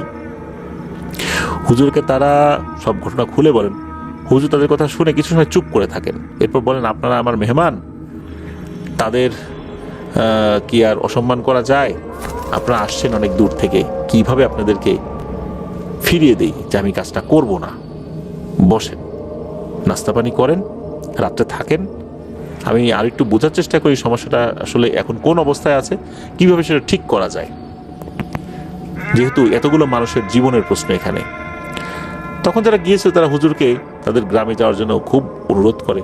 হুজুর বলে, বাবারে, আমার তো বয়স হয়েছে, আমি চাইলেও তো এখন অনেক কিছু করতে পারি না, এই কাজে অনেক শক্তি দরকার হয়, এই কাজে শরীরের উপর বেশ কিছু প্রভাব পড়ে, সেগুলো হজম করার মতো কিন্তু শারীরিক সক্ষমতা দরকার হয়, আমার তো এখন আর সেটা নাই। তারপর আমি দেখি আগে বিষয়টা কি, যদি যাওয়াই লাগে চেষ্টা করব ইনশাল্লাহ। ওই রাতে ওই ব্যক্তিবর্গ যারা আসছেন আর কি, তারা হুজুরের বাড়িতে থাকেন। পরদিন সকালবেলা হুজুর তাদেরকে ডেকে বলেন যে সমস্যাটা আসলে খুবই গুরুতর, আমার সাথে ইফরিত জিনেরা বেয়াদবি করেছে, আমি আপনাদের গ্রামে যাব, আপনারা ঠিকানা দিয়ে যান, আমি তাড়াতাড়ি আসব, আপনারা এখন চলে যান। তারা হুজুরকে ঠিকানা দিয়ে তারা বাড়িতে চলে যান। হুজুর তাদের বিস্তারিত আসলে কিছু বলেননি, শুধু এতটুকু বলেছেন যে ইফরিত জিনেরা তার সাথে বেয়াদবি করেছে। 5 দিন পর ঠিকানা মতো হুজুর 2 জন লোক নিয়ে ওই গ্রামে হাজির হয়। পৌঁছাতে অবশ্য বিকাল হয়ে গিয়েছিল, তখন তাকে বিশ্রামের ব্যবস্থা করে দেওয়া হয়। হুজুর গ্রামবাসীকে বলেন, সবাইকে জানিয়ে দেন সন্ধ্যার পর আমি আমার কাজ করব। 2 গ্রামের মানুষ মাগরিব থেকে ফজরের ভেতরে এই সময়ের মধ্যে কেউ যেন বাইরে বের না হয়। ওয়াশরুমে যদি যাওয়ার দরকার থাকে সেটাও যেন সন্ধ্যার আগেই সবাই করে নেয়। কোনোভাবেই বাইরে যাওয়া যাবে না, যাই হয়ে যাক না কেন বাইরে বের হওয়া যাবে না। যদি সকালে উঠে দেখেন আমরা মারা গেছি, তাহলে আমাদের লাশটা বাড়িতে পৌঁছে দিয়েন, এই ওসিয়ত করে দেন। 2 গ্রাম পাশাপাশি হওয়াতে দ্রুত সবাইকে জানিয়ে দেওয়া হয়। সবাই যার যার ঘরে আশ্রয় নেয়। তুলব আর বৈশ্যা এতদিন ঘরে তালাবদ্ধ থাকলে ওই দিন তাদের বাড়িতে পাঠিয়ে দেওয়া হয় হুজুরের পরামর্শে। মাগরিবের পর হুজুর তার কাজ শুরু করেন। গ্রামবাসীর মধ্যে ভয় আর উৎকণ্ঠা, কি হচ্ছে তাদের সাথে, এভাবে কতদিন চলবে, এটা কি আদতে ঠিক হবে, নাকি তাদের গ্রামে সবাইকে মরতে হবে, এসব নিয়ে সবাই আতঙ্কিত, সবাই টেনশনে। রাতে কারো ঘুম আসছে না, কেউ কেউ হুজুরকে নিয়ে চিন্তিত, সে যদি সমস্যার সমাধান করতে না পারে তাহলে শয়তানগুলো তাকেও মেরে ফেলবে। উনি একজন বয়স্ক মুরব্বী মানুষ, এত দূর থেকে আসছেন আমাদের উপকারের জন্য এসে উনি মারা যাবেন। সবাই আসলে চিন্তায় পড়ে যান। সে এক বিভীষিকাময় রাত ছিল। রাত যত গভীর হচ্ছে তত টেনশন বাড়ছে। হঠাৎ গ্রামবাসী শুনতে পায় বাইরে কাল বৈশাখী ঝড় শুরু হয়ে গেছে, কিন্তু বৃষ্টির কোনো শব্দ নেই। মনে হচ্ছে চারদিকে ধ্বংসযজ্ঞ চলছে। বিকট বিকট অদ্ভুত রকমের শব্দ শোনা যাচ্ছে, যেটা পৃথিবীর মানুষ কখনো শুনেছে বলে তাদের মনে হয় না। এভাবে অনেক সময় চলেছে। দুই গ্রামের মানুষদের কাছে মনে হচ্ছিল আজকে মনে হয় সবাই মারা যাবে, বড় দুর্যোগ হচ্ছে। একটা সময় অবশ্য সব বন্ধ হয়ে যায়, চারিদিকে নিস্তব্ধতা। এর কিছু সময় পর বাইরে থেকে মনে হচ্ছে বাঁশির সুর ভেসে আসছে। বাঁশির সুর এত করুণ আর মলিন ছিল যে গ্রামবাসী ভাবছিল তারা একবার বাইরে গিয়ে দেখবে যে এত করুণ কণ্ঠে কে বাঁশি বাজায়। তবে ভয়ে কেউ আর বাইরে বের হয়নি। একটা সময় বাঁশির সুরও বন্ধ হয়ে যায়। একটা সময় ভোর হয়, সবাই বাইরে বের হয়। দুই গ্রামের সবার বাড়িতেই বিভিন্ন ডালপালা পড়েছিল। বিভিন্ন উঠানে বিশাল বিশাল বড় বড় পায়ের ছাপ, মনে হচ্ছিল কোনো দৈত্য হেঁটে গেছে। মনে হচ্ছে প্রত্যেকটা বাড়িতেই এই দৈত্যটা এসেছিল। প্রত্যেকটা বাড়িতে একটা সার্চ দিয়ে গেছে যে বাইরে কেউ আছে কিনা। বিভিন্ন জায়গায় বাঁশ ফেটে পড়ে আছে, বিভিন্ন জায়গায় মাথাবিহীন কাক মরে পড়ে আছে। চারপাশ দেখে মনে হচ্ছিল ভয়ানক কোনো দুর্যোগ হয়েছে। সবাই মিলে হুজুরকে খুঁজতে থাকে। একটা জায়গায় হুজুর তার দুই সহযোগীকে জীবিত অবস্থাতেই পাওয়া যায়, তবে তারা একটু আহত ছিলেন। হুজুর সবাইকে দেখে মুচকি হেসে বললেন, আলহামদুলিল্লাহ, সব ঠিক হয়ে গেছে, আপনারা মুক্ত। এরপর হুজুর বললেন যে যেই কাকগুলো মাথাবিহীন অবস্থায় পাওয়া গেছে এদেরকে মাটি চাপা দিয়ে দেন, আর বৈশ্যা আর তুলবকে খুঁজতে বললেন। কয়েকজন বৈশ্যা আর তুলবের বাড়িতে উঠানে গিয়ে দেখে যে এক বিভৎস অবস্থা। দুজনেরই ধর মাথা থেকে আলাদা হয়ে উঠোনে পড়ে আছে, আর দুজনেরই চোখ দুইটা খোলা, উপরের দিকে তাকিয়ে আছে চোখ খুলে। মনে হচ্ছিল ভয়ানক কিছু দেখেই তাদের চোখ আর বন্ধ হয়নি। সেই আতঙ্ক তখনও তাদের চোখে মুখে স্পষ্ট হয়ে আছে। সবাই হুজুরকে খবরটা দিলে হুজুর ধর্মীয় রীতি অনুযায়ী তাদেরকে দাফন করতে বললেন।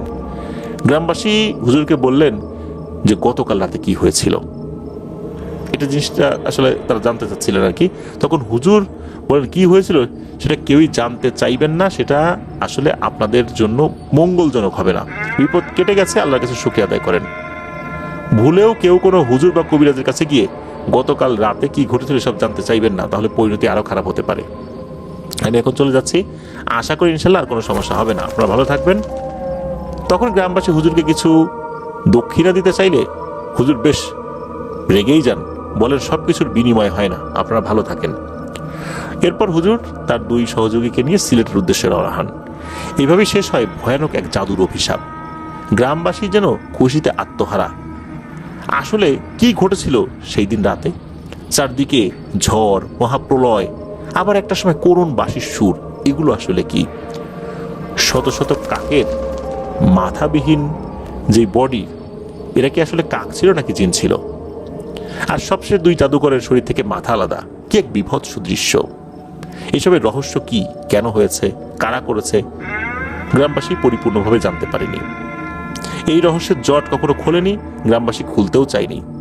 গ্রামের উপর থেকে অভিশাপ কেটে গেছে, এতেই দুই গ্রামের মানুষ খুশি। এটাই ছিল ঘটনা। এরপর ওই গ্রামে এমন ধরনের কোনো কিছু ঘটেছে বলে সেভাবে শোনা যায়নি। এমনি টুকিটাকি ভয়ের ঘটনা ঘটেছে, যেটা অ্যাজ ইউজুয়াল হয় আর কি। তবে সেই রাতের ভয়াবহতা এবং এই ঘটনার যে ভয়াবহতা, ওই রাতের ঘটনার আগে যে ঘটনাগুলো ঘটেছে, এই টোটাল ভয়াবহতা কিন্তু এখনো গ্রামবাসী বয়ে বেড়ায়। যাদের বাচ্চা হারিয়ে গিয়েছিল তারা এখনো কিন্তু এসব কথা মনে করে কাঁদে। জাদুর নোংরা খেলায় মানুষ আর মানুষ থাকে না, হয়ে যায় পশু। আল্লাহ আমাদেরকে হেফাজত করুন।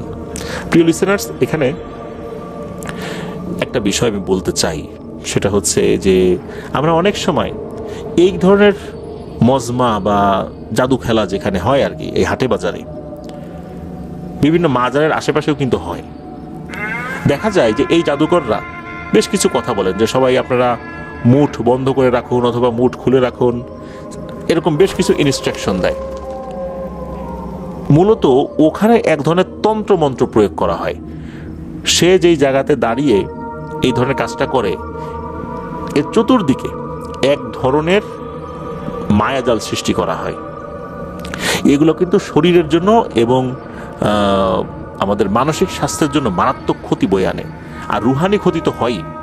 এই জন্য আমি পরামর্শ দিব, যেখানে এই ধরনের জাদু খেলা দেখবেন, বিশেষ করে এই ধরনের কথা বলবে, আপনারা মুখ বন্ধ করেন, এটা করেন, ওটা করেন, তো এই ধরনের পরিবেশে থাকা যাবে না। থাকলে কিন্তু বিপদ হবে, রুহানি ক্ষতি হবে, তারপরে মানসিক ক্ষতি, শারীরিক ক্ষতি, সব ক্ষতি হবে। হুট করে অবশ্য সেই ক্ষতি বোঝা যাবে না। অনেকে বলেন যে এগুলো সব ভুয়া, মানুষকে মিথ্যা কথা বলে। হ্যাঁ, তারা অনেকভাবে মানুষের কাছ থেকে টাকা আদায় করে, এটা সত্য, কিন্তু ওইখানে ওরা যে তন্ত্রমন্ত্র প্রয়োগ করে এটাও সত্য। এই জন্য এই বিষয়গুলো থেকে সবাই আমরা সাবধানে থাকব। আর একটা বিষয়, নিজের জ্ঞানকে প্রকাশ করার জন্য অন্যকে আমরা ছোট করব না। অন্যকে হেয় প্রতিপন্ন করলে তার মধ্যে যে আত্মমর্যাদা বোধ আছে, এটাতে যখন আঘাত লাগবে তখন সেও কিন্তু হিংস্র হয়ে যাবে, সেও ক্ষতি করার চেষ্টা করবে। আর সেই ক্ষতিতে নিজেরা তো ধ্বংস হবেই, আশেপাশের মানুষদেরকেও ধ্বংস করবে। এই ঘটনাই তার প্রমাণ। ধন্যবাদ জানাচ্ছি মাশফিক ভাইকে ওনার পাঠানো এই ঘটনার জন্য। প্রিয় লিসেনার্স, চলুন চলে যাব আমাদের আজকের এই আয়োজনের তৃতীয় এবং শেষ ঘটনায়। আজকের এই এপিসোডের শেষ যে ঘটনাটি এখন শেয়ার করতে যাচ্ছে, এই ঘটনাটি আমাদেরকে যিনি পাঠিয়েছেন, ওনার নাম ইব্রাহিম খলিল। ওনার দেশের বাড়ি চাঁদপুরে, আর উনি একজন রেমিটেন্স যোদ্ধা ভাই, বর্তমানে রয়েছেন সৌদি আরবের পবিত্র মক্কা নগরীতে। ওনার কাজের ধরনটাই এমন যে দিনের অধিকাংশ সময়ই ওনাকে কাবা ঘরের আশেপাশেই থাকতে হয়। এটা ওনার জন্য বিশাল একটা সৌভাগ্যের ব্যাপার, যেটি উনি আমাদেরকে জানিয়েছেন। কেননা সারা বিশ্বের, অর্থাৎ সারা পৃথিবীর বিভিন্ন প্রান্ত থেকে অসংখ্য মানুষ কিন্তু প্রতিনিয়ত এই কাবা ঘরের উদ্দেশ্যে হজ করার জন্য আসছেন। এরপরও কিন্তু বড় একটা অংশ তারা কিন্তু হজ করতে আসতে পারেন না। আর্থিক অসঙ্গতি, শারীরিক অক্ষমতা, বিভিন্ন ধরনের ব্যাপার রয়েছে। সর্বোপরি আল্লাহ সুবহানাহু ওয়া তাআলা যদি না চান তাহলে কেউ সেখানে যেতে পারবেন না।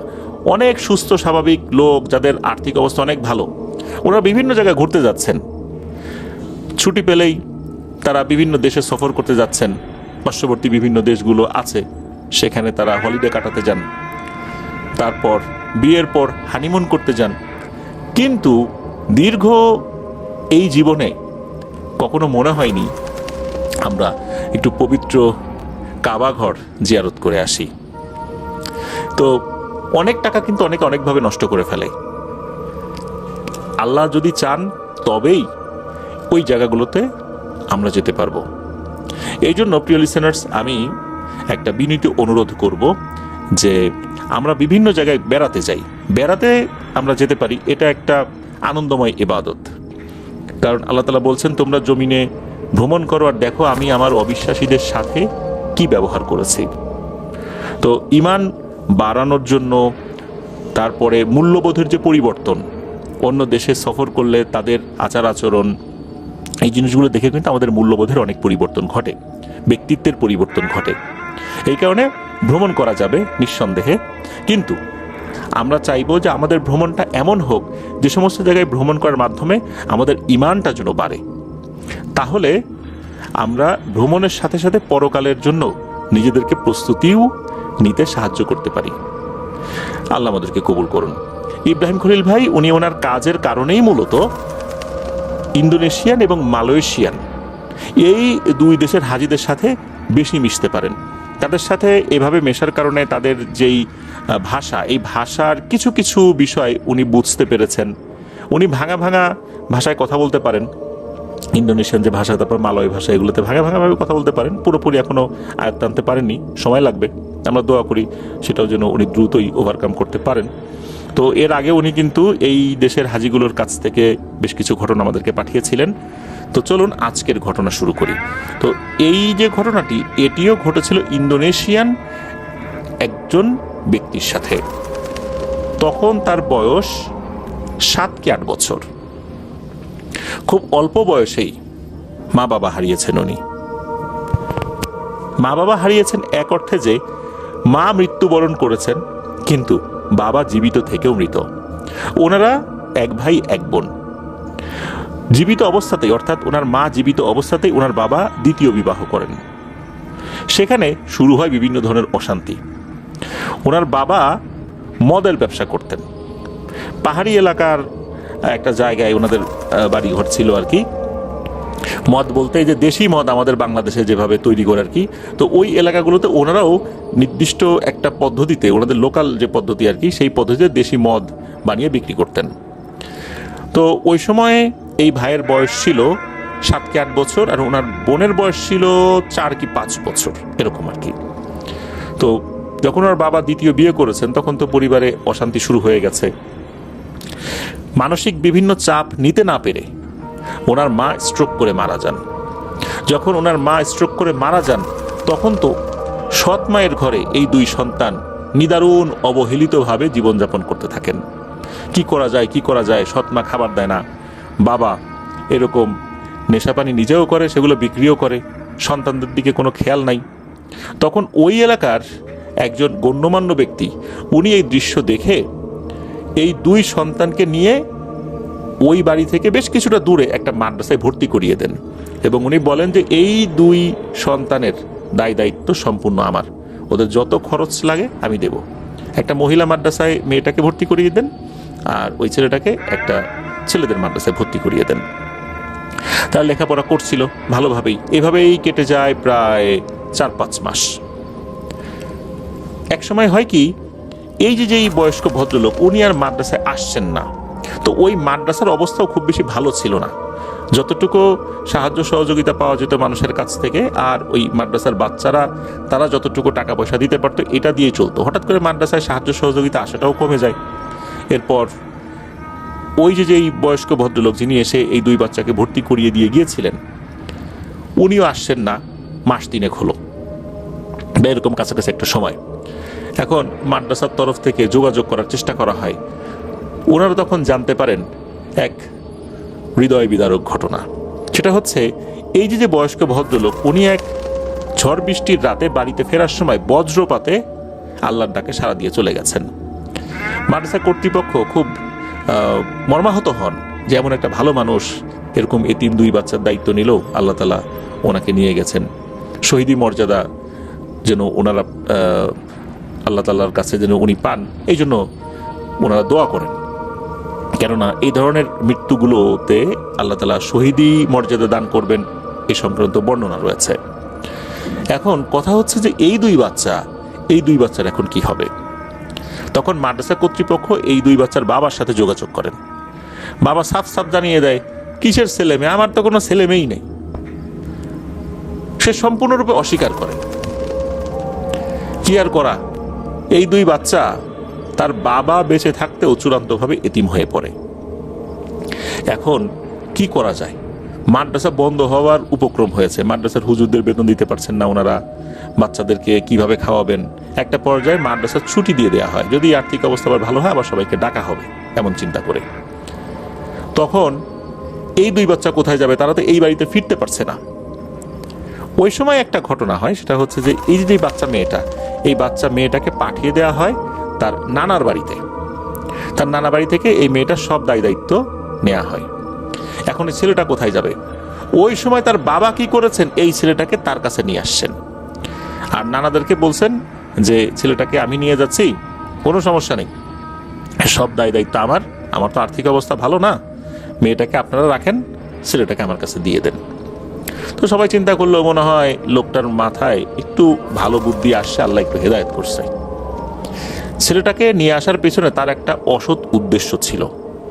সেটা হচ্ছে এই ছেলেটাকে দিয়ে সে ভিক্ষাবৃত্তিতে নামিয়ে দিল, একটা থাল হাতে ধরিয়ে ভিক্ষাবৃত্তির জন্য নামিয়ে দিল। ছেলেটা লেখাপড়া শিখতে চেয়েছিল, হাফেজ আলেম হতে চেয়েছিল, তাকে দিয়ে এরকম ভিক্ষাবৃত্তিতে তার বাবা নামিয়ে দিল। কি আর করা, সে গ্রামে ঘুরে ঘুরে ভিক্ষা চাইতো। তো ওখানে কিন্তু হিন্দু ধর্মের লোকজনও কিছু ছিল, তারপরে বুদ্ধিস্ট ছিল, ক্রিশ্চিয়ানও ছিল, তবে হিন্দু ধর্মের লোকজন কম ছিল, মুসলিম বেশি ছিল আর কি। ওখানে মুসলিম সংখ্যাগরিষ্ঠতাই বেশি ওই এলাকাতে ছিল আর কি। তো সে যেই বাড়িতেই যেত না কেন, সে বলতো আল্লাহর রাস্তায় আমাকে কিছু ভিক্ষা করেন, এই এতিমকে কিছু দান করেন।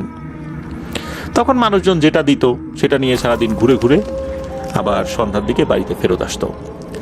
বাড়িতে ফেরত আসার সাথে সাথে নাকি এই ছেলেটার গলায় দড়ি পরিয়ে দেওয়া হতো, যেমন ছাগল গরুর মানে গলায় যেরকম দড়ি পরিয়ে দেওয়া হয় না, তো ওই রকম দড়ি পরিয়ে দিত তারা, আর ঘরের একটা জায়গা থেকে বেঁধে রাখতো যাতে করে সে চলে যেতে না পারে। সে দড়ি ছুটেও চলে যেতে পারে। এটা একটা প্রতীকী নির্যাতন ছিল যে আসলে তুই স্বাধীন না, তুই এখানে পরাধীন। গরু ছাগলকে দিয়ে মানুষ যেমন উপকৃত হয়, তোকে দিয়ে আমরা উপকৃত হচ্ছি। গরুর দুধ দুইয়ে যেভাবে দুধ বিক্রি করে মানুষ অর্থ উপার্জন করতে পারে, তো তোকে দিয়ে তো ভিক্ষাবৃত্তি করাচ্ছি। এই সমস্ত জিনিসগুলো যা পাস তা দিয়ে আমাদের ভালোই হয়ে যায়। তো ওই এলাকাগুলোতে কিন্তু মানুষ অর্থকরী কম দিত, ফসল দিত বেশি। আমাদের পার্বত্য এলাকাগুলোতে যেরকম জুম চাষ হয় পাহাড়ে, তো ওখানকার জুম চাষের নাকি পার্থক্য রয়েছে, আমাদের দেশের মতো না, তাদের চাষাবাদের ক্ষেত্রে বেশ কিছুটা পার্থক্য রয়েছে। তো ওরা ফসল দিত, চাল দিত, বিভিন্ন জিনিস দিত আর কি, তো সেগুলো নিয়ে আসতো। তো একদিন হয় কি, ওই ছেলেটা একটা বাড়িতে গিয়েছে, তো ওই বাড়ির লোকটা উনি খুব দয়া মায়া করে অনেকগুলো জিনিস তাকে দিয়ে দিয়েছে, অনেকগুলো চাল দিয়ে দিয়েছে। দেখা গেল যে সারাদিন সে ভিক্ষা করে যা উপার্জন করে বা যা পায় মানুষের কাছ থেকে, ওই এক বাড়ি থেকেই সে সেটা পেয়ে গেছে। তখন আল্লাহর কাছে শুকরিয়া আদায় করে সে বাড়িতে ফেরত আসে। এত তাড়াতাড়ি বাড়িতে ফেরত আসা দেখে তার সৎ মায়ের তো মেজাজ গরম হয়ে যায়। এদিকে তার বাবাও সময় ঘরে ছিল, দেশি মদ বানানোর কাজ সে করছে। তখন এই সৎ মা বলে ওঠে, এই তুই এত তাড়াতাড়ি আসলি কেন? বলে যে এই যে আমার তো অনেক কিছু হয়ে গেছে, এই জন্য চলে আসছি। তখন ওই জিনিসগুলো রেখে ওকে আবার মারধর দিয়ে ভিক্ষা করতে পাঠিয়ে দেওয়া হয়, যা সারাদিন পরে আসে, আরো কিছু নিয়ে আয়। তো যেই জিনিসগুলো ওই সময় সকাল সকাল নিয়ে আসছিল, ওর বাবা ওইটা আবার বাজারে নিয়ে বিক্রি করে ওই টাকাটা আবার তার ওই মদের ব্যবসাতে লাগিয়ে দেয়, ইনভেস্ট করে। ওই ছেলেটা তখন আল্লাহ তাআলার কাছে খুব কান্নাকাটি করে, যে আল্লাহ, আমি এতিম, আমার বাবা থেকেও নাই, আমার মাকে তুমি নিয়ে গেছো। তোমার পেয়ারা হাবিব হযরত মুহাম্মদ সাল্লাল্লাহু আলাইহি ওয়াসাল্লাম কিন্তু ছোটবেলায় উনি ওনার বাবাকে হারিয়েছিলেন, তারপর আরেকটু বড় হলে শিশু বয়সে উনি ওনার মাকে হারান। তো তুমি এতিমদেরকে ভালোবাসো, এতিমদেরকে খেদমত করলে তুমি খুশি হও। তাই ইয়া আল্লাহ, আমার ক্ষুধার যন্ত্রণা তুমি লাঘব করে দাও, আমি আর কষ্ট সহ্য করতে পারছি না, এত নির্যাতন আমি আর সইতে পারছি না। তুমি হয় আমাকে মৃত্যু দান করো, যদিও বা মৃত্যু কামনা করা ঠিক নয়, না হলে আমাকে সুস্থভাবে স্বাভাবিকভাবে বেঁচে থাকার তৌফিক দান করো, আমি আর সইতে পারছি না। আমি এভাবে ভিক্ষাবৃত্তি পছন্দ করছি না, কারণ তোমার নবী সাল্লাল্লাহু আলাইহি ওয়াসাল্লাম ভিক্ষাবৃত্তি পছন্দ করতেন না, অথচ আমাকে এই কাজেই নামিয়ে দেওয়া হয়েছে। আমি নিরুপায়, আমার কোনো উপায় নেই, তুমি আমার সহায় হয়ে যাও। এভাবে সে আল্লাহ তাআলার কাছে কান্নাকাটি করে বিভিন্নভাবে ফরিয়াদ জানাচ্ছিল। ওই দিন আবার কি হয়, সে অন্যান্য বাড়িঘরগুলোতে ঘোরাঘুরি করে খুব একটা বেশি ভিক্ষা পায়নি। এটা হয়তো আল্লাহরই ইচ্ছা ছিল যে আল্লাহ তার সাথে কি আচরণ করবেন, তার ভাগ্য কোন দিকে নিয়ে যাবেন। সে যখন অতি সামান্য কিছু নিয়ে বাড়িতে ফেরত আসে, তখন তার সৎ মায়ের মেজাজটা প্রচন্ড রকমের গরম হয়ে যায়। বলে যে দেখছো সেটা কি পরিমাণ ফাজিল, সে ইচ্ছাকৃতভাবে বিভিন্ন বাড়িতে যায় নাই, তা না হলে এত কম জিনিস নিয়ে আসে। ওকে দ্বিতীয়বার পাঠাইছি তো এই জন্য সে ইচ্ছা করে যায় নাই। এই সমস্ত কথা বলে তার মা বাবা দুজন মিলে বেধড়ক পিটুনি শুরু করে ওই ছেলেটাকে।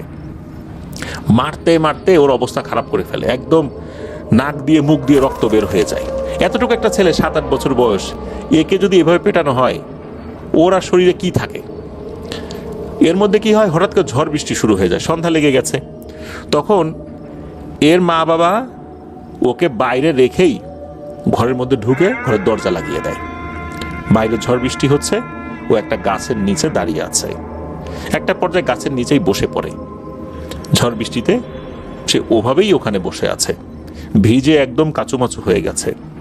এভাবে অনেক রাত হয়ে গেছে।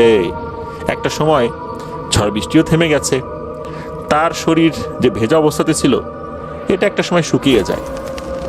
সে গাছের গুড়িতে মাথা কাত করে ঘুমিয়ে পড়ে।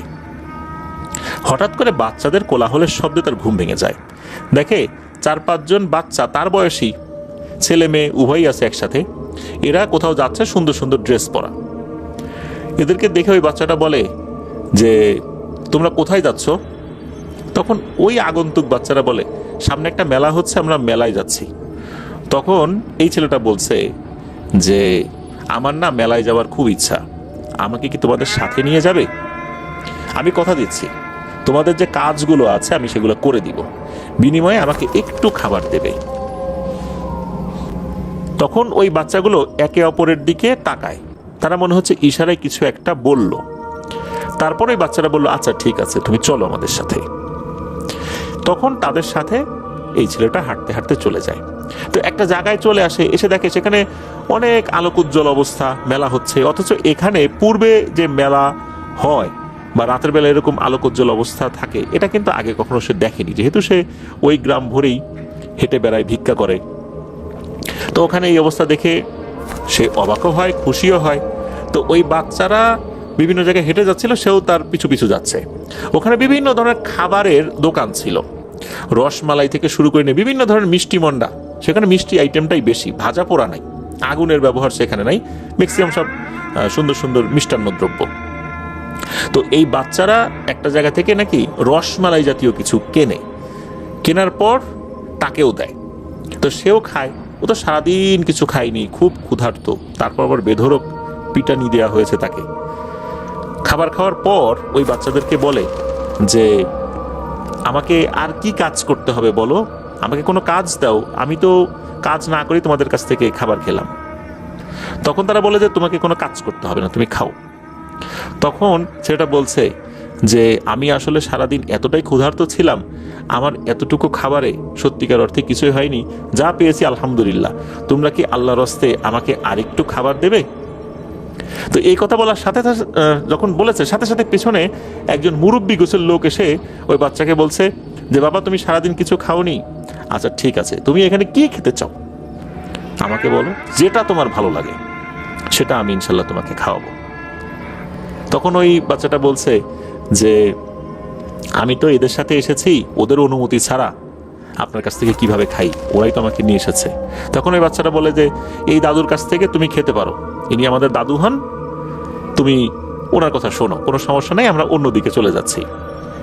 তখন ওই যে বয়স্ক লোকটা, ওই বয়স্ক লোকটা বলে যে তুমি কোনটা খেতে চাও। তখন উনি একটা জিনিস দেখান আর কি, যে আমি এটা খেতে চাই। এরপর সেটা কিনে দেওয়া হয়। তো কিনে দেওয়ার একটা পর্যায়ে সে খাবার খায়, আর সারাদিন ধরে আসলে সে অনেক পরিশ্রম করেছে। এরপর এমন মারধর খেয়েছে, কোনো কারণে তার মাথা ঘুরে আসলে পড়ে যায় মাটির উপরে।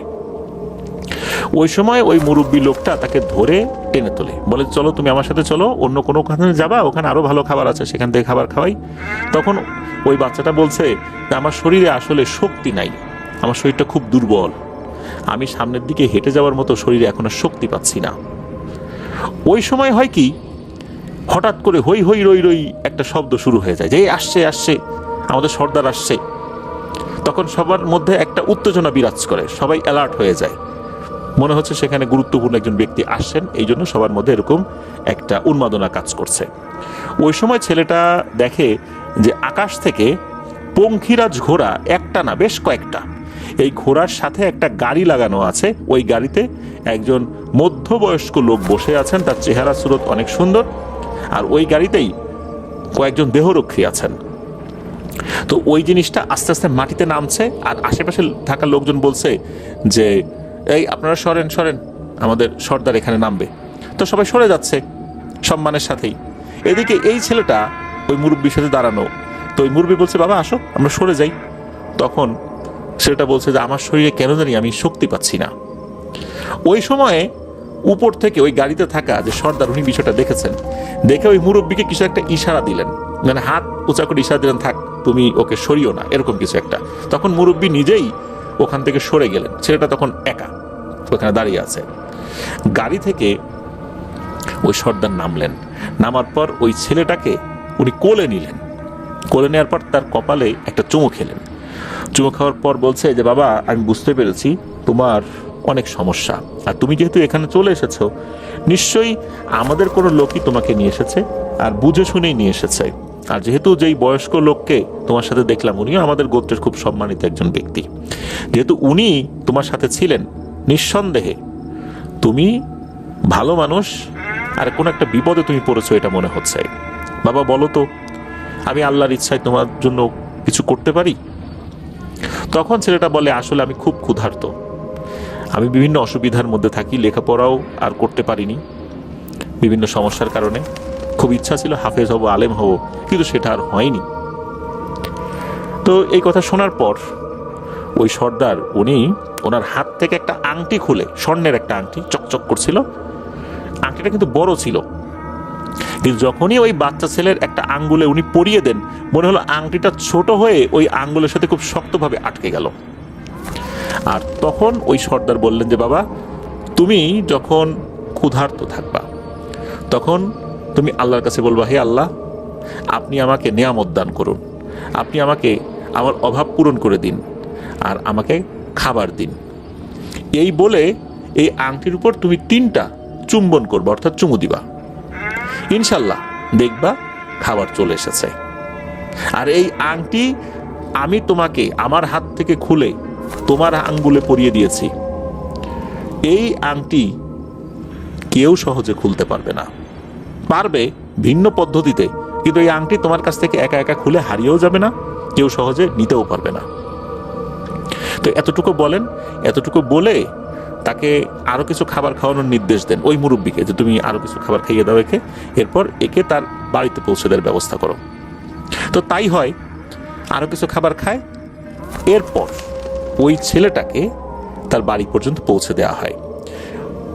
যখন পঙ্খিরাজ ঘোড়া নিচে নেমে আসে, তখন ওই ছেলেটা বুঝতে পেরেছিল যে সে আসলে কোনো মানুষের সাথে নাই, সে জিনেদের সাথে আছে, কিন্তু সে মোটেও ভয় পায়নি।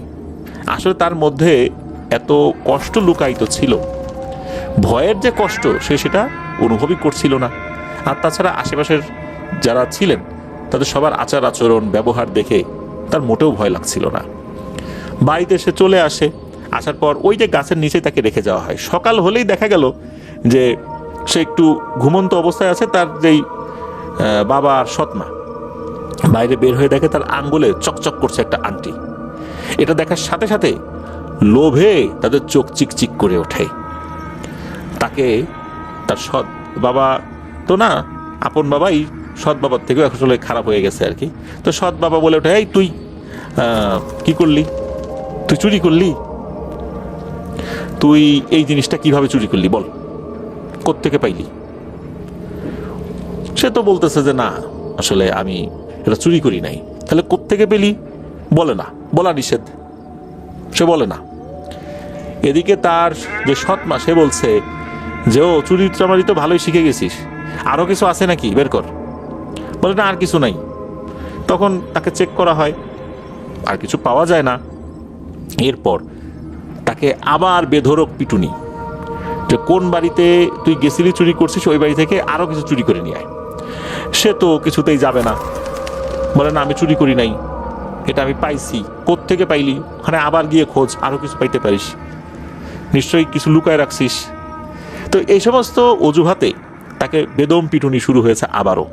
এদিকে তার যে বাবা যখন দেখলো যে পিটুনিতে কাজ হচ্ছে না, সে ওই আংটিটা খোলার চেষ্টা করলো। এদিকে আংটিও সে খুলতে পারছে না। তার ওই সৎ মা সেও চেষ্টা করছে, কোনোভাবেই আংটিও খুলতে পারছে না। অনেক চেষ্টার পরেও যখন আংটি খুলতে পারছে না, তখন তার বাবা ক্ষিপ্ত হয়ে একটা কুড়াল নিয়ে আসে ঘর থেকে। তার হাতটা একটা জায়গায় রেখে কুড়াল দিয়ে মারে এক কোপ। এক কোপে তার হাতের 4 আঙ্গুল পড়ে যায়, আর ওই 4 আঙ্গুলের মধ্যে একটা আঙ্গুলে ওই আংটিটা ছিল। যন্ত্রণায় চিৎকার করে ওঠে, কান্না করছে, রক্তে সয়লাভ হয়ে গেছে। এদিকে তার বাবা ওই আঙ্গুল থেকে আংটি খোলায় ব্যস্ত। এরপরেও কোনোভাবেই ওই আঙ্গুল থেকে আংটি খুলতে পারছে না। এক পর্যায়ে চুলায় আগুন জ্বালিয়ে দাও দাও সেই আগুনের মধ্যে তার ওই আঙ্গুলটা ফেলে দেওয়া হয়। যখন চুলার আগুনে তার আঙ্গুলের হাড়ের উপরে যেই চামড়া মাংস ছিল এগুলো পুড়ে যায়, এরপর ওই আঙ্গুলটা সে আবার বের করে নিয়ে আসে। তারপরে গিয়ে ওই আংটিটা বের করতে সে সক্ষম হয়। তখন এই ছেলেটা সৎ মাকে তার বাবা বলছে যে, আমি এখন যাচ্ছি বাজারে, এটা বিক্রি করে আসি, ভালোই টাকা পয়সা পাওয়া যাবে, মদের ব্যবসায় আরো কিছু টাকা লাগানো যাবে। এই বলে সে বেরিয়ে যায়। এদিকে তার হাত থেকে কিন্তু গলগল করে রক্ত পড়ছে, যন্ত্রণায় চিৎকার করছে, ছটফট করছে। তখন তার মা কি করেছে, তার হাতটা ওই চুলার আগুনের ভিতরে ঢুকিয়ে দিয়েছে, বলে এই রক্ত বন্ধ কর তাড়াতাড়ি। একে তো ভয়ঙ্কর যন্ত্রণা, এরপরে হাতটা চুলার আগুনের মধ্যে ঢুকিয়ে দিয়েছে। আহা, কি ভয়ঙ্কর নির্যাতন! নির্যাতন সইতে না পেরে একটা সময় সে অজ্ঞান হয়ে যায়। এদিকে ঘটে একটা ঘটনা। তার বাবা সে ওই আংটি নিয়ে যাচ্ছিল। পথিমধ্যে হঠাৎ করে তার যখন একটু ক্লান্তি লাগে, একটা গাছের নিচে বসে পড়ে। গাছের নিচে বসে পড়ার সাথে সাথে বেশ কিছু আগন্তুককে সে দেখতে পায়, যাদেরকে ইতোপূর্বে এই এলাকায় সে কখনো দেখেনি। এরা এসে বলে যে তুমি যে কাজটি করতে যাচ্ছ, কাজটা কিন্তু ঠিক হচ্ছে না, যার আংটি তাকে ফিরিয়ে দিয়ে এসো। তখন বলে ওই লোকটা আর কি, মানে ওই ছেলেটার সৎ বাবা বলছি বারবার, যদিও বলাটা ঠিক হচ্ছে না, মানে তার আচার আচরণের কারণে বলছি আর কি। তো তার বাবা বলে যে তুই বেটা কে হে, আমাকে পরামর্শ দিতে আসছিস, যা ভাগ এখান থেকে। তো এইভাবে সে বেশ কিছু কটু কথা বলে তাদেরকে। তখন এই লোকগুলো এমন পিটানি শুরু করছে এই ছেলেটার বাবাকে, মানে পিটানোর ঠেলায় সে অজ্ঞান হয়ে গেছে। এরপর তার যখন জ্ঞান ফেরে, তখন সে বুঝতে পারে তার শরীরের বাম পাশের অংশ খুব একটা কাজ করছে না, একদম যে প্যারালাইজড হয়ে গেছে বিষয়টা এরকম না। সে কোনো মতে এক পায়ের উপর ভর করে চেষ্টাতে বাড়ি পর্যন্ত যায়, গিয়ে বলে এই ঘটনা আমার সাথে এরকম ঘটনা ঘটছে। তখন এই সৎ মা, সে তো প্রচন্ড ক্ষিপ্ত হয়, বলে যে তুমি দিন দুপুরে নেশা পানি করো তা তো জানি, তাই বলে এইভাবে চলার পথে নেশা পানি করে ঘুমায় পড়ে দুঃস্বপ্ন দেখবা, এটা তো জানি না। তুমি তো একদম জাতে মাতাল, কিন্তু তাহলে তো ঠিক থাকো, তাহলে তোমার সাথে এরকম হওয়ার কথা না।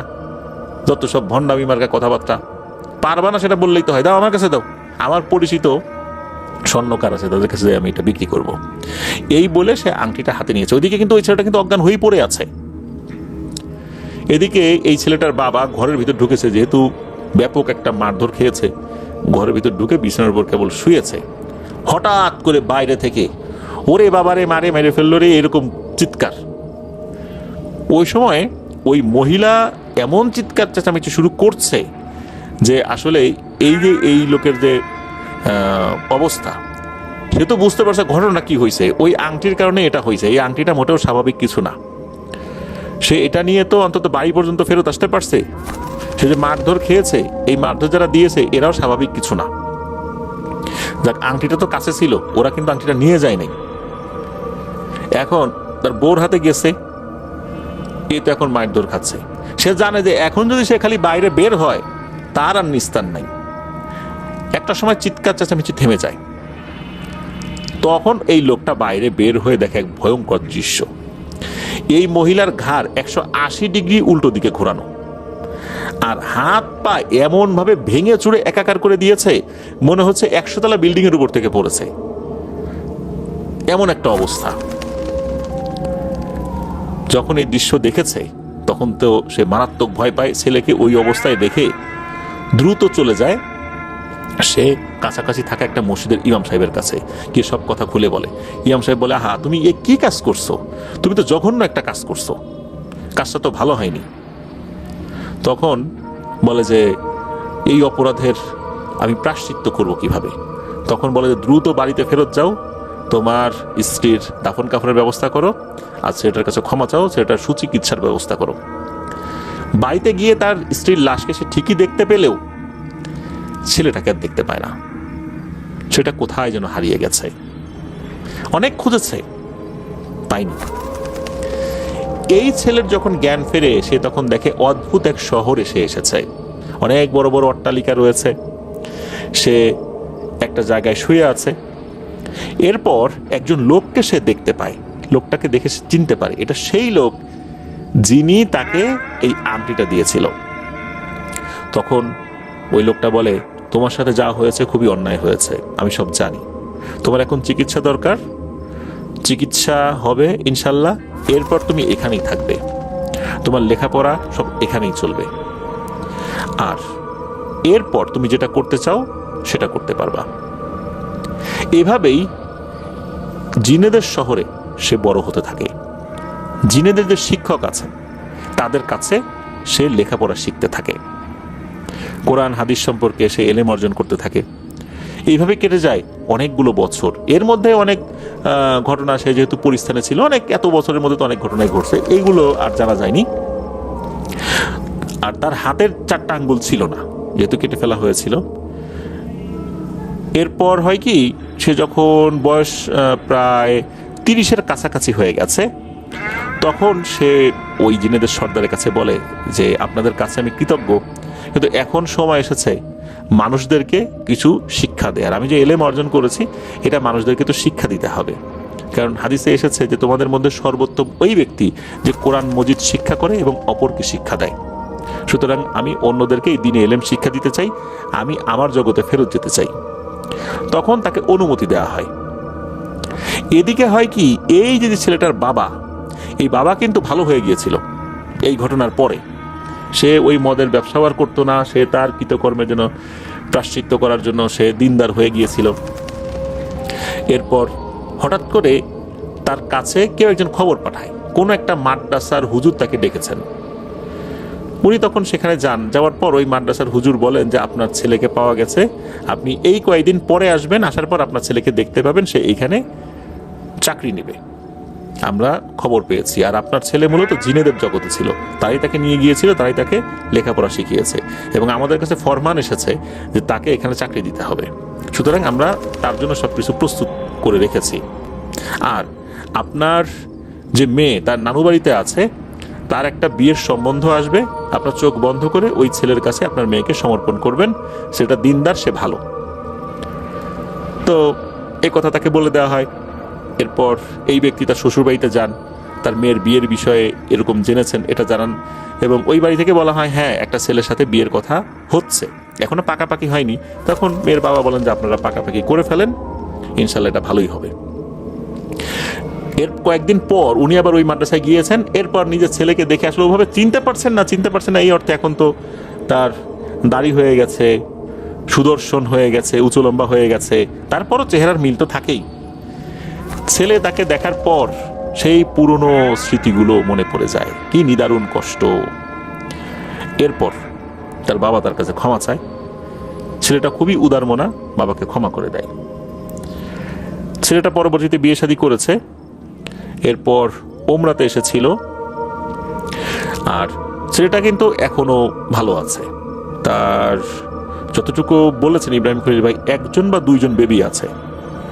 আর ওনাদের পরিবার মধ্যবিত্ত পরিবার আর কি, খুব ধনীও না, একদম গরিব বিষয়টা এরকমও না। তো এই ছেলের যে বোন, তারপরে এই ছেলে, এরা ভালো আছে, তার বাবাও এখনো আছে, জীবিত আছে। তো এটাই ছিল ঘটনা।